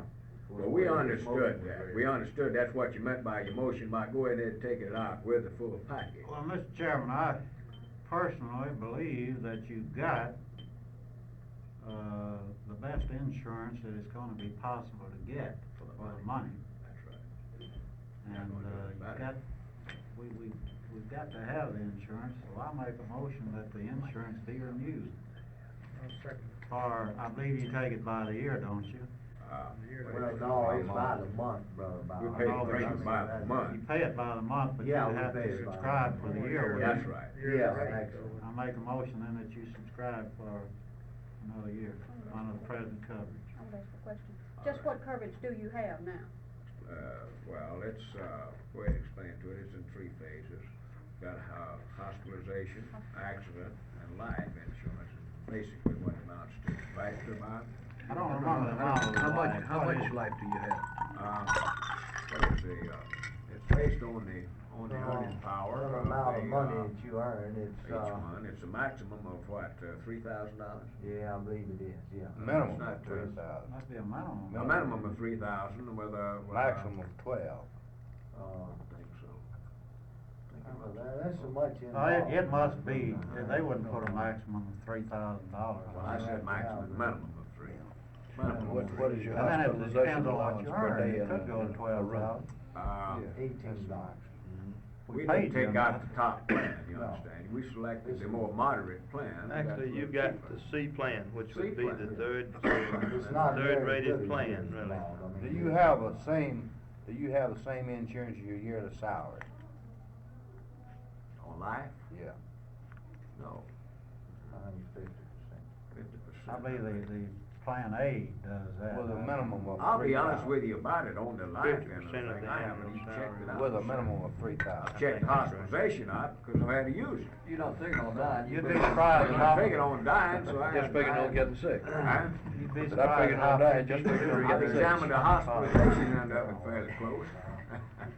It's a good policy, I think it's a good policy. I think it's the best you can get for the money according to the way. Well, y'all with the explain it. coverage of the accident is what we were in, I was interested in on these highways, you see, without the accident insurance and the hospitalization. As far as I'm concerned, the life insurance is strictly incidental. And, we compel to take it to get the whole package. Now, the reason the premium on it is so high evidently is because of the age bracket of the people involved in this thing. Most of the people up to the years are covered by the program. That's what runs the premium up, right, Mike? It's, what is it, $1.65 in it? That's what it was, if I remember. Bob Starnes and them wasn't so frazzling old, it wouldn't cost us. Giving lines. We got a motion that this insurance program be And you didn't have to continued say on that. for another year, Bert, that's what you That's said. right. What's the purpose of continuing on another year? We're running the same problem next year, you might say. What about to continue till other further action made by the board? Well, if you wanna go Well, that way, yes, you solve the that- same. I'd consent to that motion being amended. Right. Just All right. so you Well, can make have it- insurance on. Yeah, in other words, that's what I'm thinking about, you're gonna have the same situation next year you got now. Well, that certainly, we wouldn't have to come back on the insurance problem and for some time. I don't have a Just second put it in yet, effect do and I? let it stay. Yeah. I was gonna change it to. All right, go ahead and word your motion for it now, I let's get just it make a done. motion that the insurance be renewed until, No action of the board. some action by the board. We got a second to that? Any further discussion? Not all in favor of the motion, let it be known by saying aye. Alright. All opposed? Motion carried and so ordered. Well, Mr. Secretary, it didn't take too long to clear up the insurance thing. Now, I tell you, be honest with you about it, I allocated 30 minutes on this thing, so we wind up here, without a thing to do this afternoon, well, it's all your Well, that's fault. 30 minutes now. 30 minutes now. There's a question about mine, surely the answer is affirmative, but I'd like to clear it up. Now, that insurance does cover you, whether you're on the job or off the job or anywhere you happen to be. Yeah. In other words, we wouldn't have somebody suing the council because somebody didn't get some No, coverage. that's right, that's right. I think it's a good policy. Good policy. Yeah, and it's actually better than the policy I had in the paper mill. I might tell you this, I've been able to collect a few doctor bills outside of the hospital that I wasn't able to collect with the insurance I had there, so in that respect, it's better than one that I left. Well, that's what brought up a question in my mind there, where you're working in a plant, you're covered while you're on the job by the workers' compensation. Yeah. And then when you're off the job, you're covered by the. You got another policy to This take is up covered where overall. everybody's off. 24 hours a day. That's right. Now, we've got a couple of more things here, that another one of them is an old one. I don't know whether you fellas can answer it or not, but you can certainly advise me. From time to time, we've had this newspaper proposition that, Mr. Patton published over here, this Labor Federation, she has a copy of it here. Placed before the board set up committees to investigate it, the board then turns around and tables this thing, and it's just shoved back and forth, you know what I mean, without any affirmative action. I don't know whether you wanna take any affirmative action one way or another here this afternoon, but I do want to, present to you what's happened with the situation. You might recall at the convention in Vicksburg that a resolution was adopted, submitted by this board, referring to these racket sheets. And this resolution was hitting at that little racket sheet on the coast down there, labor use. And of course, the publisher of this paper and those people supported that resolution very strongly, you remember. Now, it wasn't too long after that convention that, don't know how this happened, don't ask me, but these two papers got together and brought about a merger. The labor news on the coast and the Federation's had a merger. Now they're the same paper. The gentleman that was publishing the paper on the coast is now the publisher of this paper. Fred has relinquished it, Fred Patton has, and Mr. Richard Alcar Jr. is now the publisher. Ben Pullen, who some of you know, is the editor of the paper. I saw him sitting in the lobby when we come in the meeting. I saw both of them at lunch, You did? Patton and Bull. I didn't see that. Patton ate in the Well- green room at a big table alone. Yeah? He eats that nearly every day.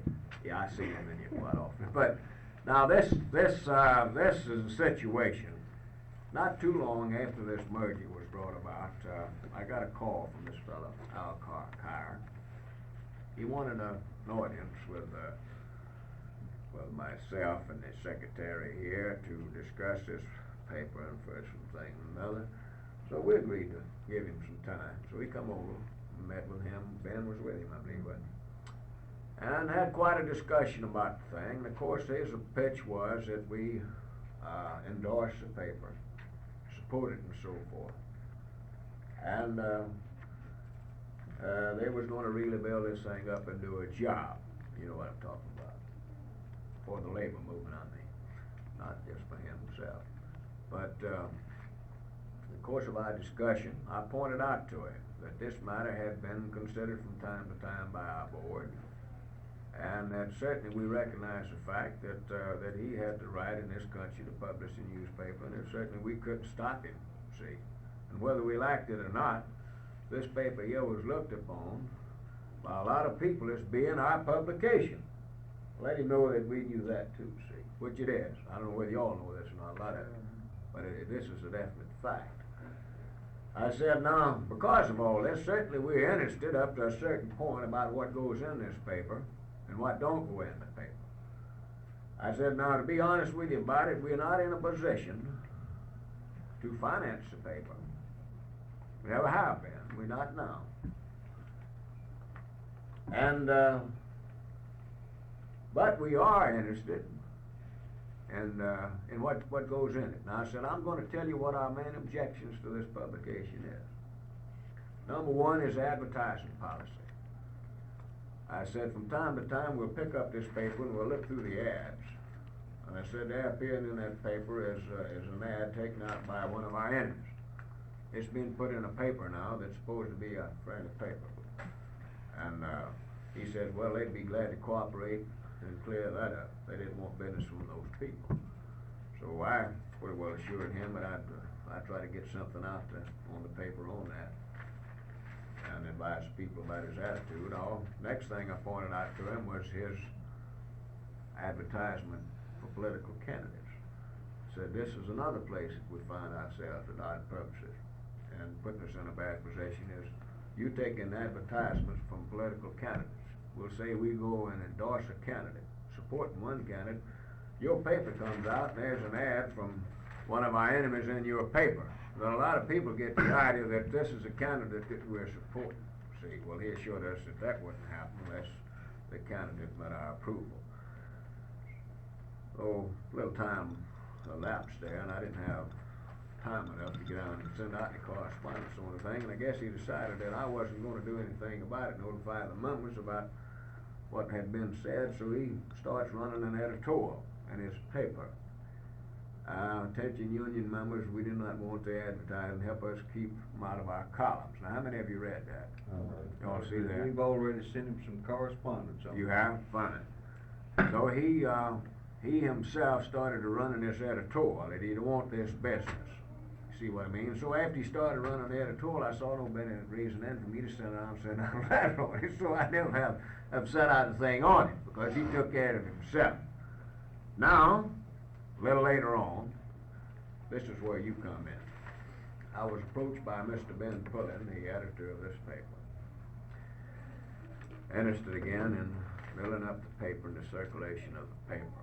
And he wanted to know if I would make available to him a mailing list of the local union. I told him, I said, Ben, this has been a sore spot. This mailing list has around for some time with some people.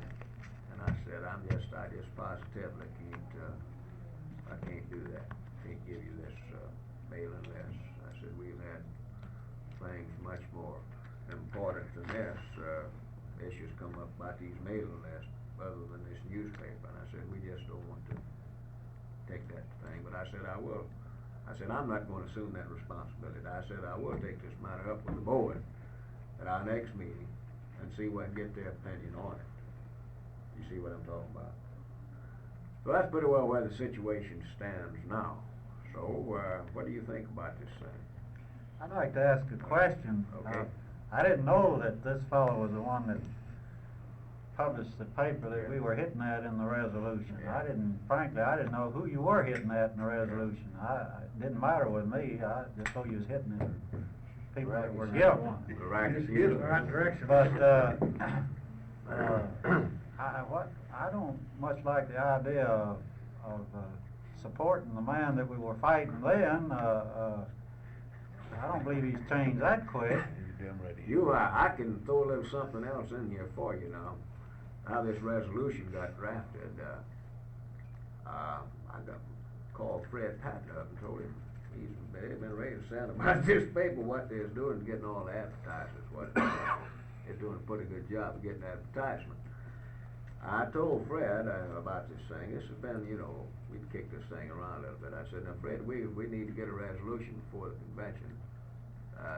But say, you familiar with this thing? I said, how about you drawing us up a resolution on this subject, and I'll take it up with the board and see if they'll adopt it. So Fred actually wrote the resolution that the board adopted. It was presented at the convention. All we done was eliminate at the bottom of it a section that referred that this resolution won't refer to the paper federation. Remember? Fred got highly offended because we chopped that off of it, see? But anyhow, Fred Patton was the author of that resolution aimed at that paper. And this is where this thing really gets to be comical. And after the convention, not long after, they married over there, you see. So does this help you out any, Bert? Was it further confusing? Fred Patton stood right outside this door at the last meeting we had here and called that fellow that's the editor now everything but a child of God to me, every kind of a thief you can think of. Yeah. And the whole paper. Yeah. Oh, he got vitriolic. Well, Who was that committee we set up to study this paper here a while back? Me and Hannah and, That was on the old board, I think. Have y'all ready to give us a report, we give you a report at the last meeting. Mr. Chairman, I'd like to say this, on this thing. I don't see where, as long as this paper takes any ads whatsoever, other than ads from local unions or labor organizations, that we cannot support it. And we should make that very plain.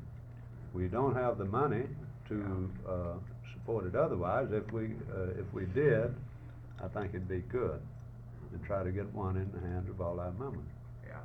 But as long as they take any ads from individuals outside the labor movement, I don't think we can support it any at all.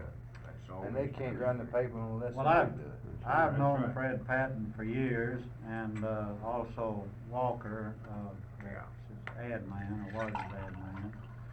And I have approached them numerous times about different ads in the paper back before this merger took place.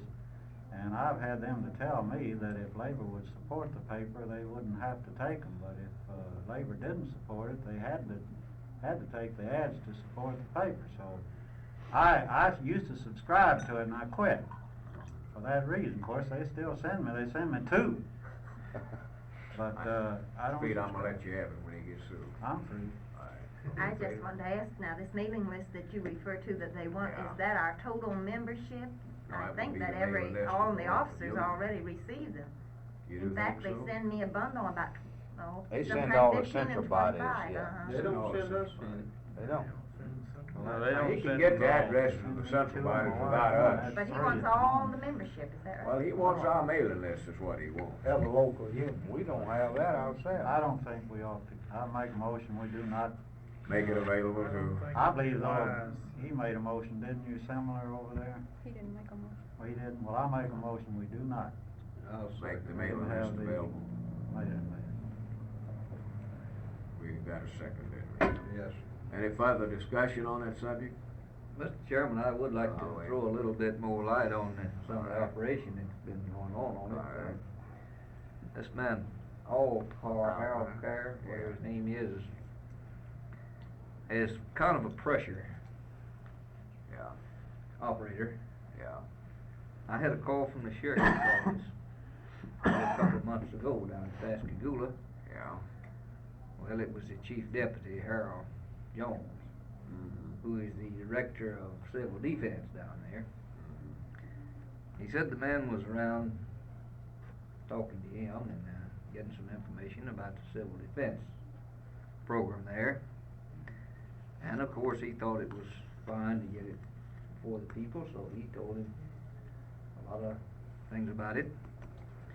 Thought that was all mighty well and good, but it wasn't but a few hours before he started getting telephone calls from all over town that he's going around to the merchants and the business people and saying, I want you to take an ad to help support civil defense. Is that right? So there wasn't a thing in the world connected to civil defense except that he was writing an article in the paper on the subject. And of course, that sort of thing is not good for us. And of course, I told Jones that we were definitely not supporting that kind of action at all. And the fact that anytime I had an opportunity that I would mention it to our organization, and that's the reason I'm doing it now. That is something that we... Because I knew, I know in my own mind that that's the method they're using to operate in. This is the first, actual, first-hand report we've got on it, though.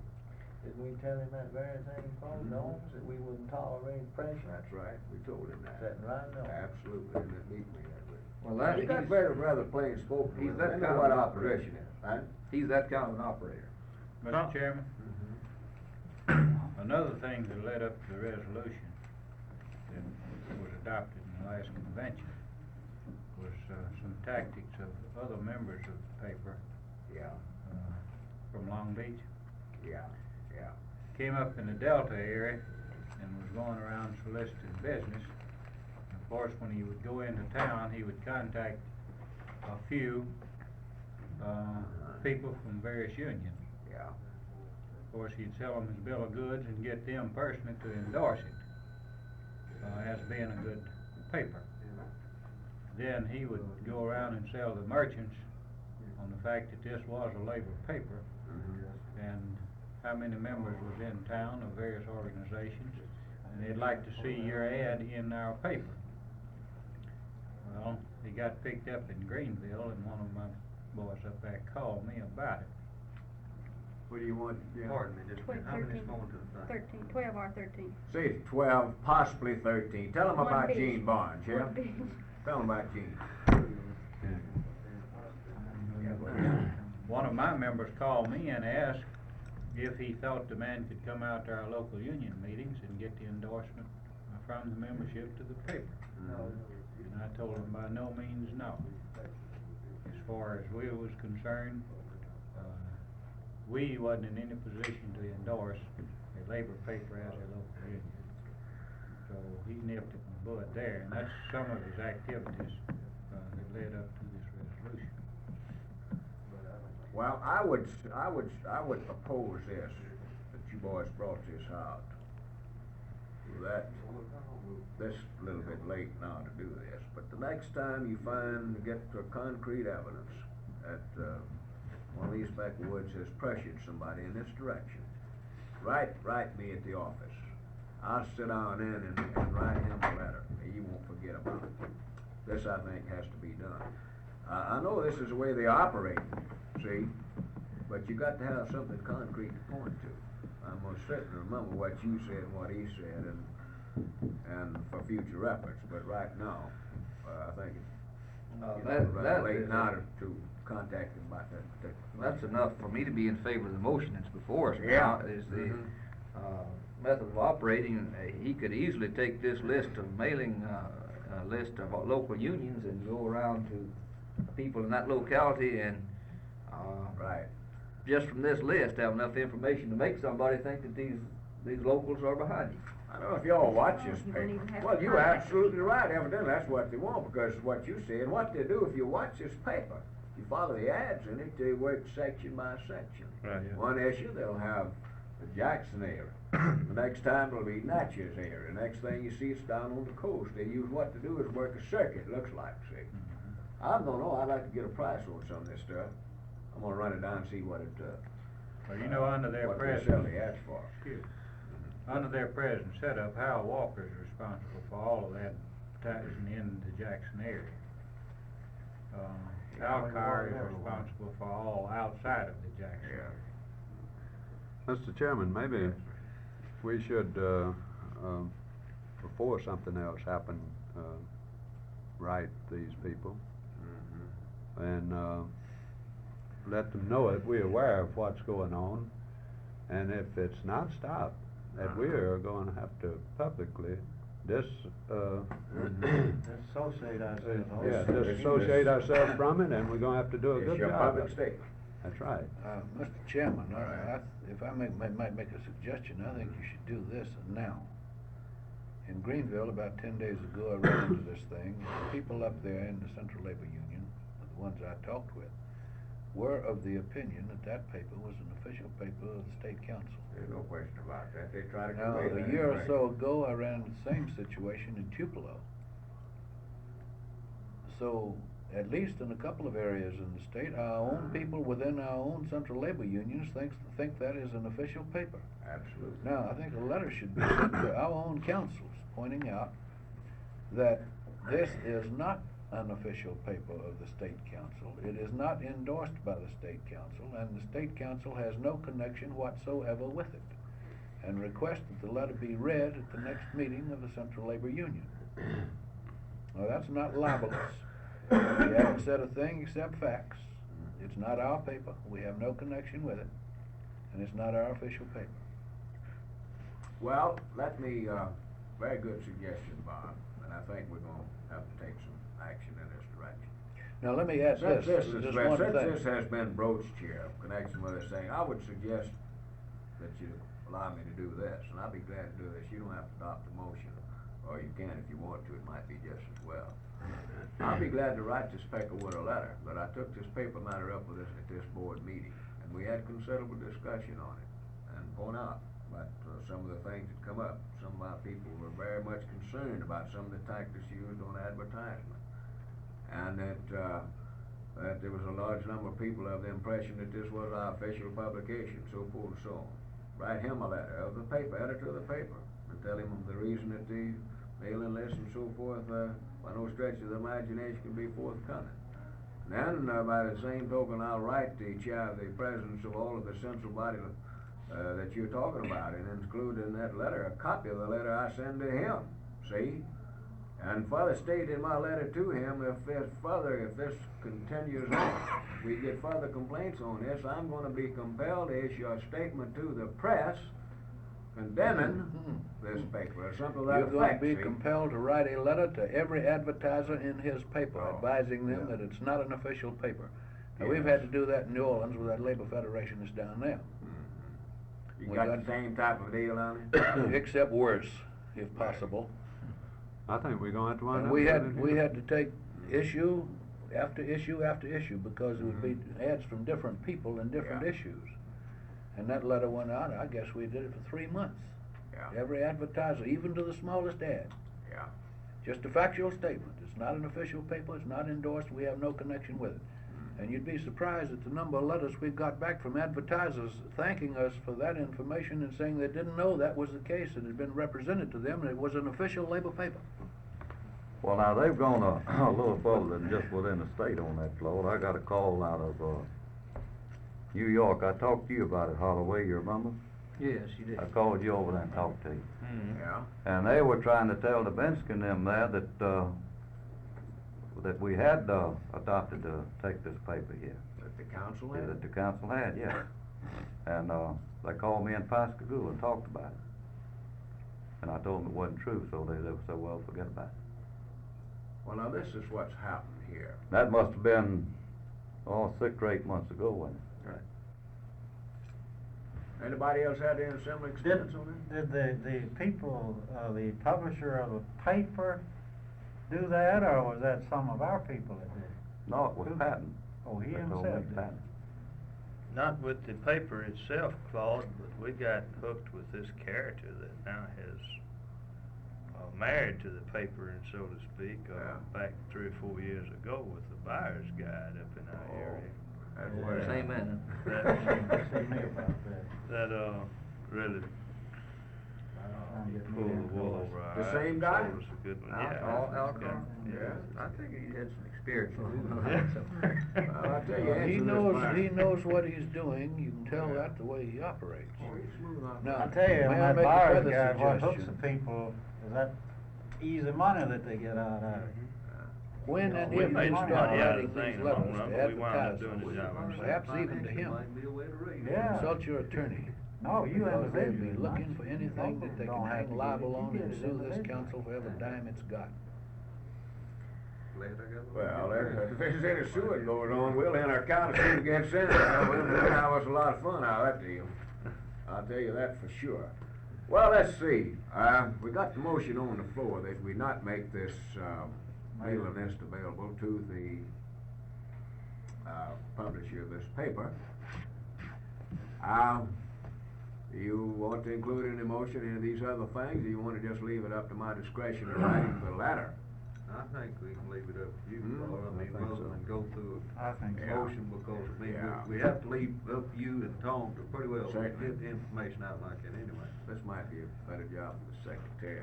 Look out, look I think we're in agreement with what should be done with the situation. Now, so- before we take them to the vote, all right. How would it be to send send a letter to the editor of each, newspaper that's in the state, and just have him to, state in the paper that for the merchants in that area, they're served by his paper, not to accept advertising in the name of from any newspaper in the name of the state labor. I don't think they would get it because they'd say, well, he's trying to, Well, push if it anybody was- else out trying to advertise, wouldn't it? Well, if Claude signs the letter and asks it to be published, Well, this is in line what I've said, while Mr. ago about Cox. issuing a statement to the press, this would be to the state press. we'll put it in the form of a letter to each paper and. I think if we follow along this lines has been discussed here about writing this character, about bringing this up, this, was rejected, and we've got various and sundry complaints that was presented to this board meeting about the pressure tactics in regards to advertisement. And that if other complaints that I've been instructed and directed, if other complaints were forthcoming in this respect, that I would be compelled to write the advertisers of this paper and deny any affiliation with this paper. You understand what I mean? That's as I've understood your discussion here. I noticed an advertisement. Now, I think if this has to be done about writing advertising, we should also issue a statement before we started this, you know what I mean? Because it don't cost anything. Yeah, just issue a statement to the press that, Yeah, and then write that. then let them Two, run it. if we have to go that far. Statewide. I don't think you have to go that far. Yes, you will. I think Other than that. I think so. That's what you said, is stop it. I think Fred Hasn't stopped it every anymore. international union Why not stop it, but they in gonna an take effort ads. to Put a hell of a try to script get in them to advertisement. put pressure on right on down the line, get the local unions to endorse this thing, and thereby put pressure on the council.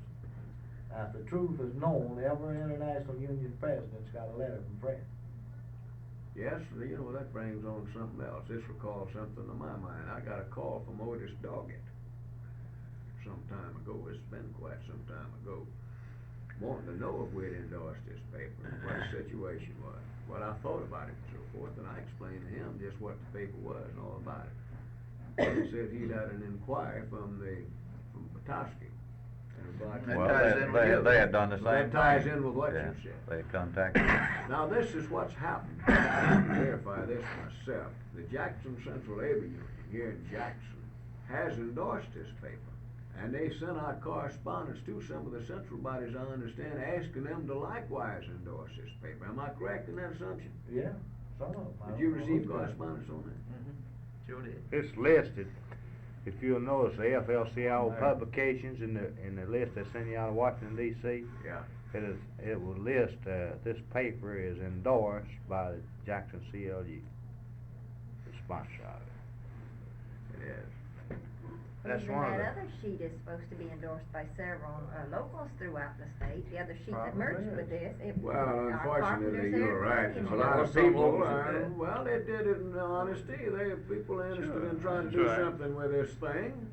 I mean, trying to do something about educate them members, and naturally they're interested in a friendly newspapers, and that's what to play on. A lot of our locals endorsed this paper before they ever found out what the racket sheet was. That's the reason for our resolution over it. Well, Mr. Chairman, here in the Jackson area, I'll say this, Fred Patton has been a big help to labor in this area. There's no question about it.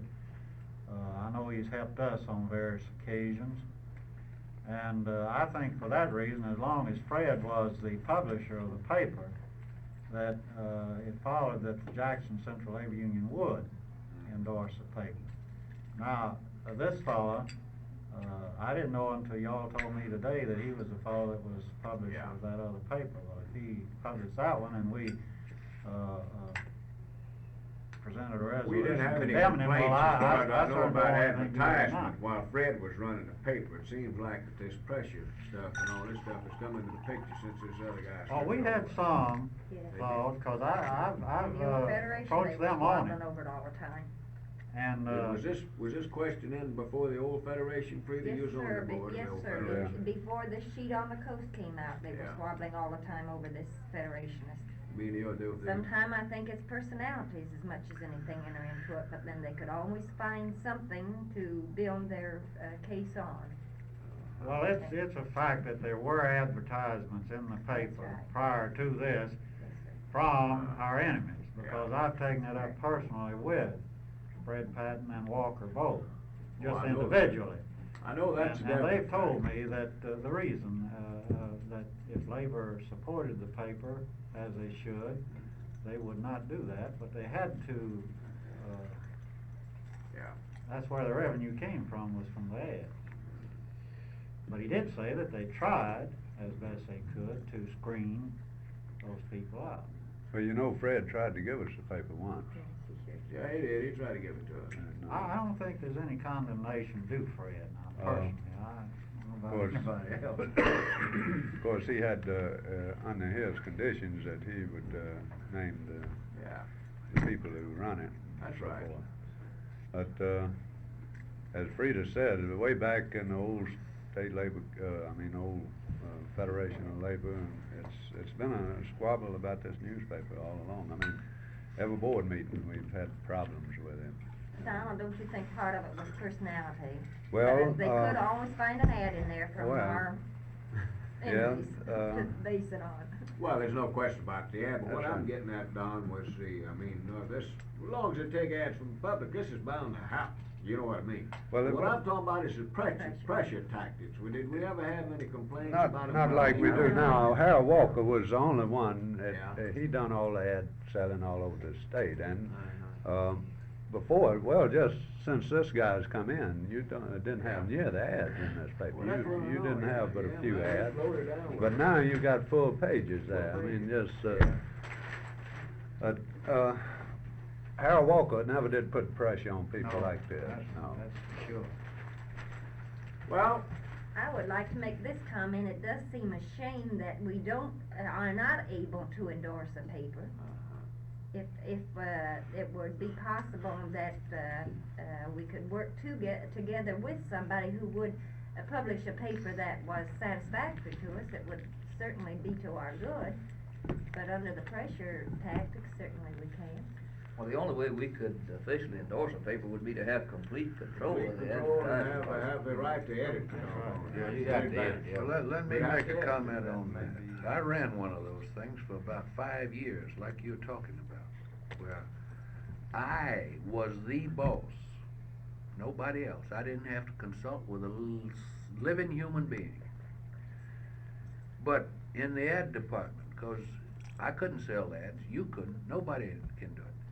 You'd find these salesmen that put pressure on in spite of all you could do. And you'd go down and pick him out and say, you put pressure on, you're fired.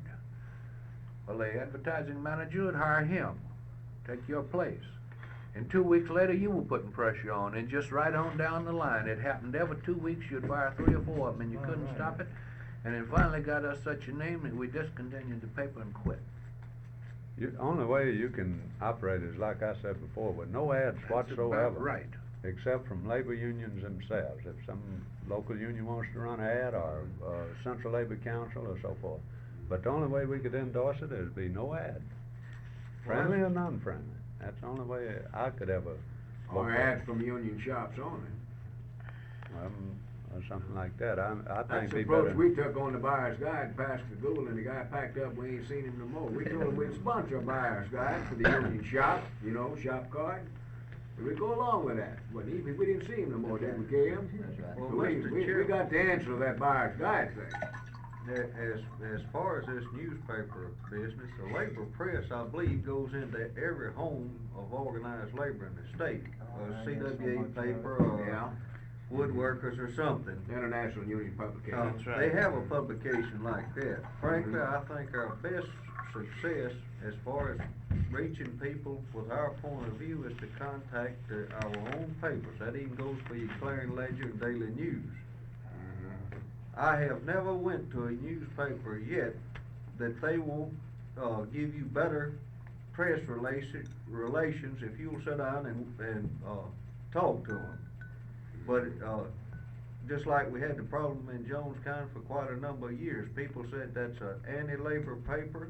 They won't do anything for you. It didn't take me but about an hour. The fellow started giving us good press relations. We kept up a weekly contact with him, and now we've got pretty near a pro-labor paper right there in our county. And it was an anti-labor paper from its editorials. No one had ever, they'd all sat back and said it's an anti-labor paper. No one had really made any effort to try to get the point of view. And you can go to an editor, even if you take him out and buy him a cup of coffee or something like that. You can get to know these packers, and especially the smaller papers. Now, I don't know whether Well, any of you can't do it with these papers here, because you go and give them anything, and when it comes out in the paper, you wouldn't recognize it. Well, that's what I We're said. working on them here, Bert. We ain't got any hopes with the Hedeman Press, but we do have a little hopes with the state. And I worked with some of the people. I don't know whether you've Ward. been watching or not, but we've been getting some pretty good coverage in the State Times. State Times looks like it's been pretty favorable. It's moving our way. It's got to. favorable. State Not Times got to favorable, move but our way. Now, Compared to Editorial your Ledger policy. and Daily News, it's a pro-labor paper. The State Times, I think, is gonna ultimately, finally undercut a lot of the effectiveness of this rabid Hedeman Press over here.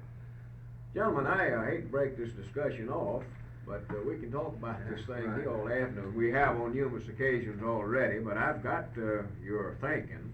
Question on the motion. The motion is not to give him the mailing list, and of course, I'll write him a letter and explain to him why and so forth. And in that letter, Jim brought out something I think that we should point out to him. The fact that that all of our members do receive labor publications by their international union and so forth. And this is good thought you brought out here, Jim. Appreciate that. Well, you ready for the question on this subject? Try to move away from it. All in favor of the motion, let it be known by saying aye. Aye. All opposed? Motion carried and so ordered. Mr. Chairman, I didn't say this before we had to vote, because I didn't want to delay it anymore, but I thought maybe this might be worthwhile in case it affects anybody. I saw an ad in this paper here last week or so by some finance company, Robert E. Lee, whether now we saw it or not, but I understand, I'm not sure about the whole situation, but I understand that outfit has rooked some local unions down our way. So I just wanted to point out if you're about to get hooked into with that Robert E. Lee outfit, there is I know they've got the painter's new building tied up down in Pascagoula because of the Robert E. Lee Finance Company, and I understand maybe that some other local unions got a few $1,000s soaked in it, and they're about to go bankrupt, just like this other one in Mississippi that you've been seeing in the newspaper. Savings. Insured savings. Well, they put it out of business yesterday. Well, Yeah, I I think that's $400,000. outfits on the same Same basis, track same type there, operation. about Well, you in find a the lot same of them spot. are. So I just thought I'd point that out in Well, case anybody wonders about soaking some money in it, I'm you know, gonna give you but- one that'll wrap the whole thing up, and with this one, we're gonna leave the subject of this newspaper, I hope. But I didn't tell you this prior to taking this vote, because I didn't wanna influence you, and I wanted you to vote on this thing with a clear mind. I received a call not too long ago, about 2 weeks ago, 3, from the field secretary of the NAACP, whose office is here in Jackson, inquiring about this newspaper, wanted to know what our associations with it was, and so forth. And I informed him, of course, told him that the paper wasn't our publication, that unfortunately it was looked upon as being our publication by a lot of people, and so forth and so on. And I inquired as to why he was calling in regards to this paper. He said, well, I was approached by a gentleman working with this paper by taking an ad out in the paper. And he says, I informed him that if I took out the ad, that it would have to be in the name of NAACP. And he said, I didn't want to take the ad out in the paper until I consulted with you and found out, because he said I didn't want to do something here that would damage the labor movement in the state. And of course I voiced my appreciation of his sincere thinking on this matter and so forth, you know. And he assured me, I told him, I said, well, to be perfectly honest with you about it, there's no question about it. If an ad such as this appeared in this paper, I said it would certainly have repercussions up down the line, see. I mean, being honest with you about it, and this of course is what he recognized. And he said, well, I certainly won't take the ad out in the paper. So this might give you a little further idea about it. That's all it would have took.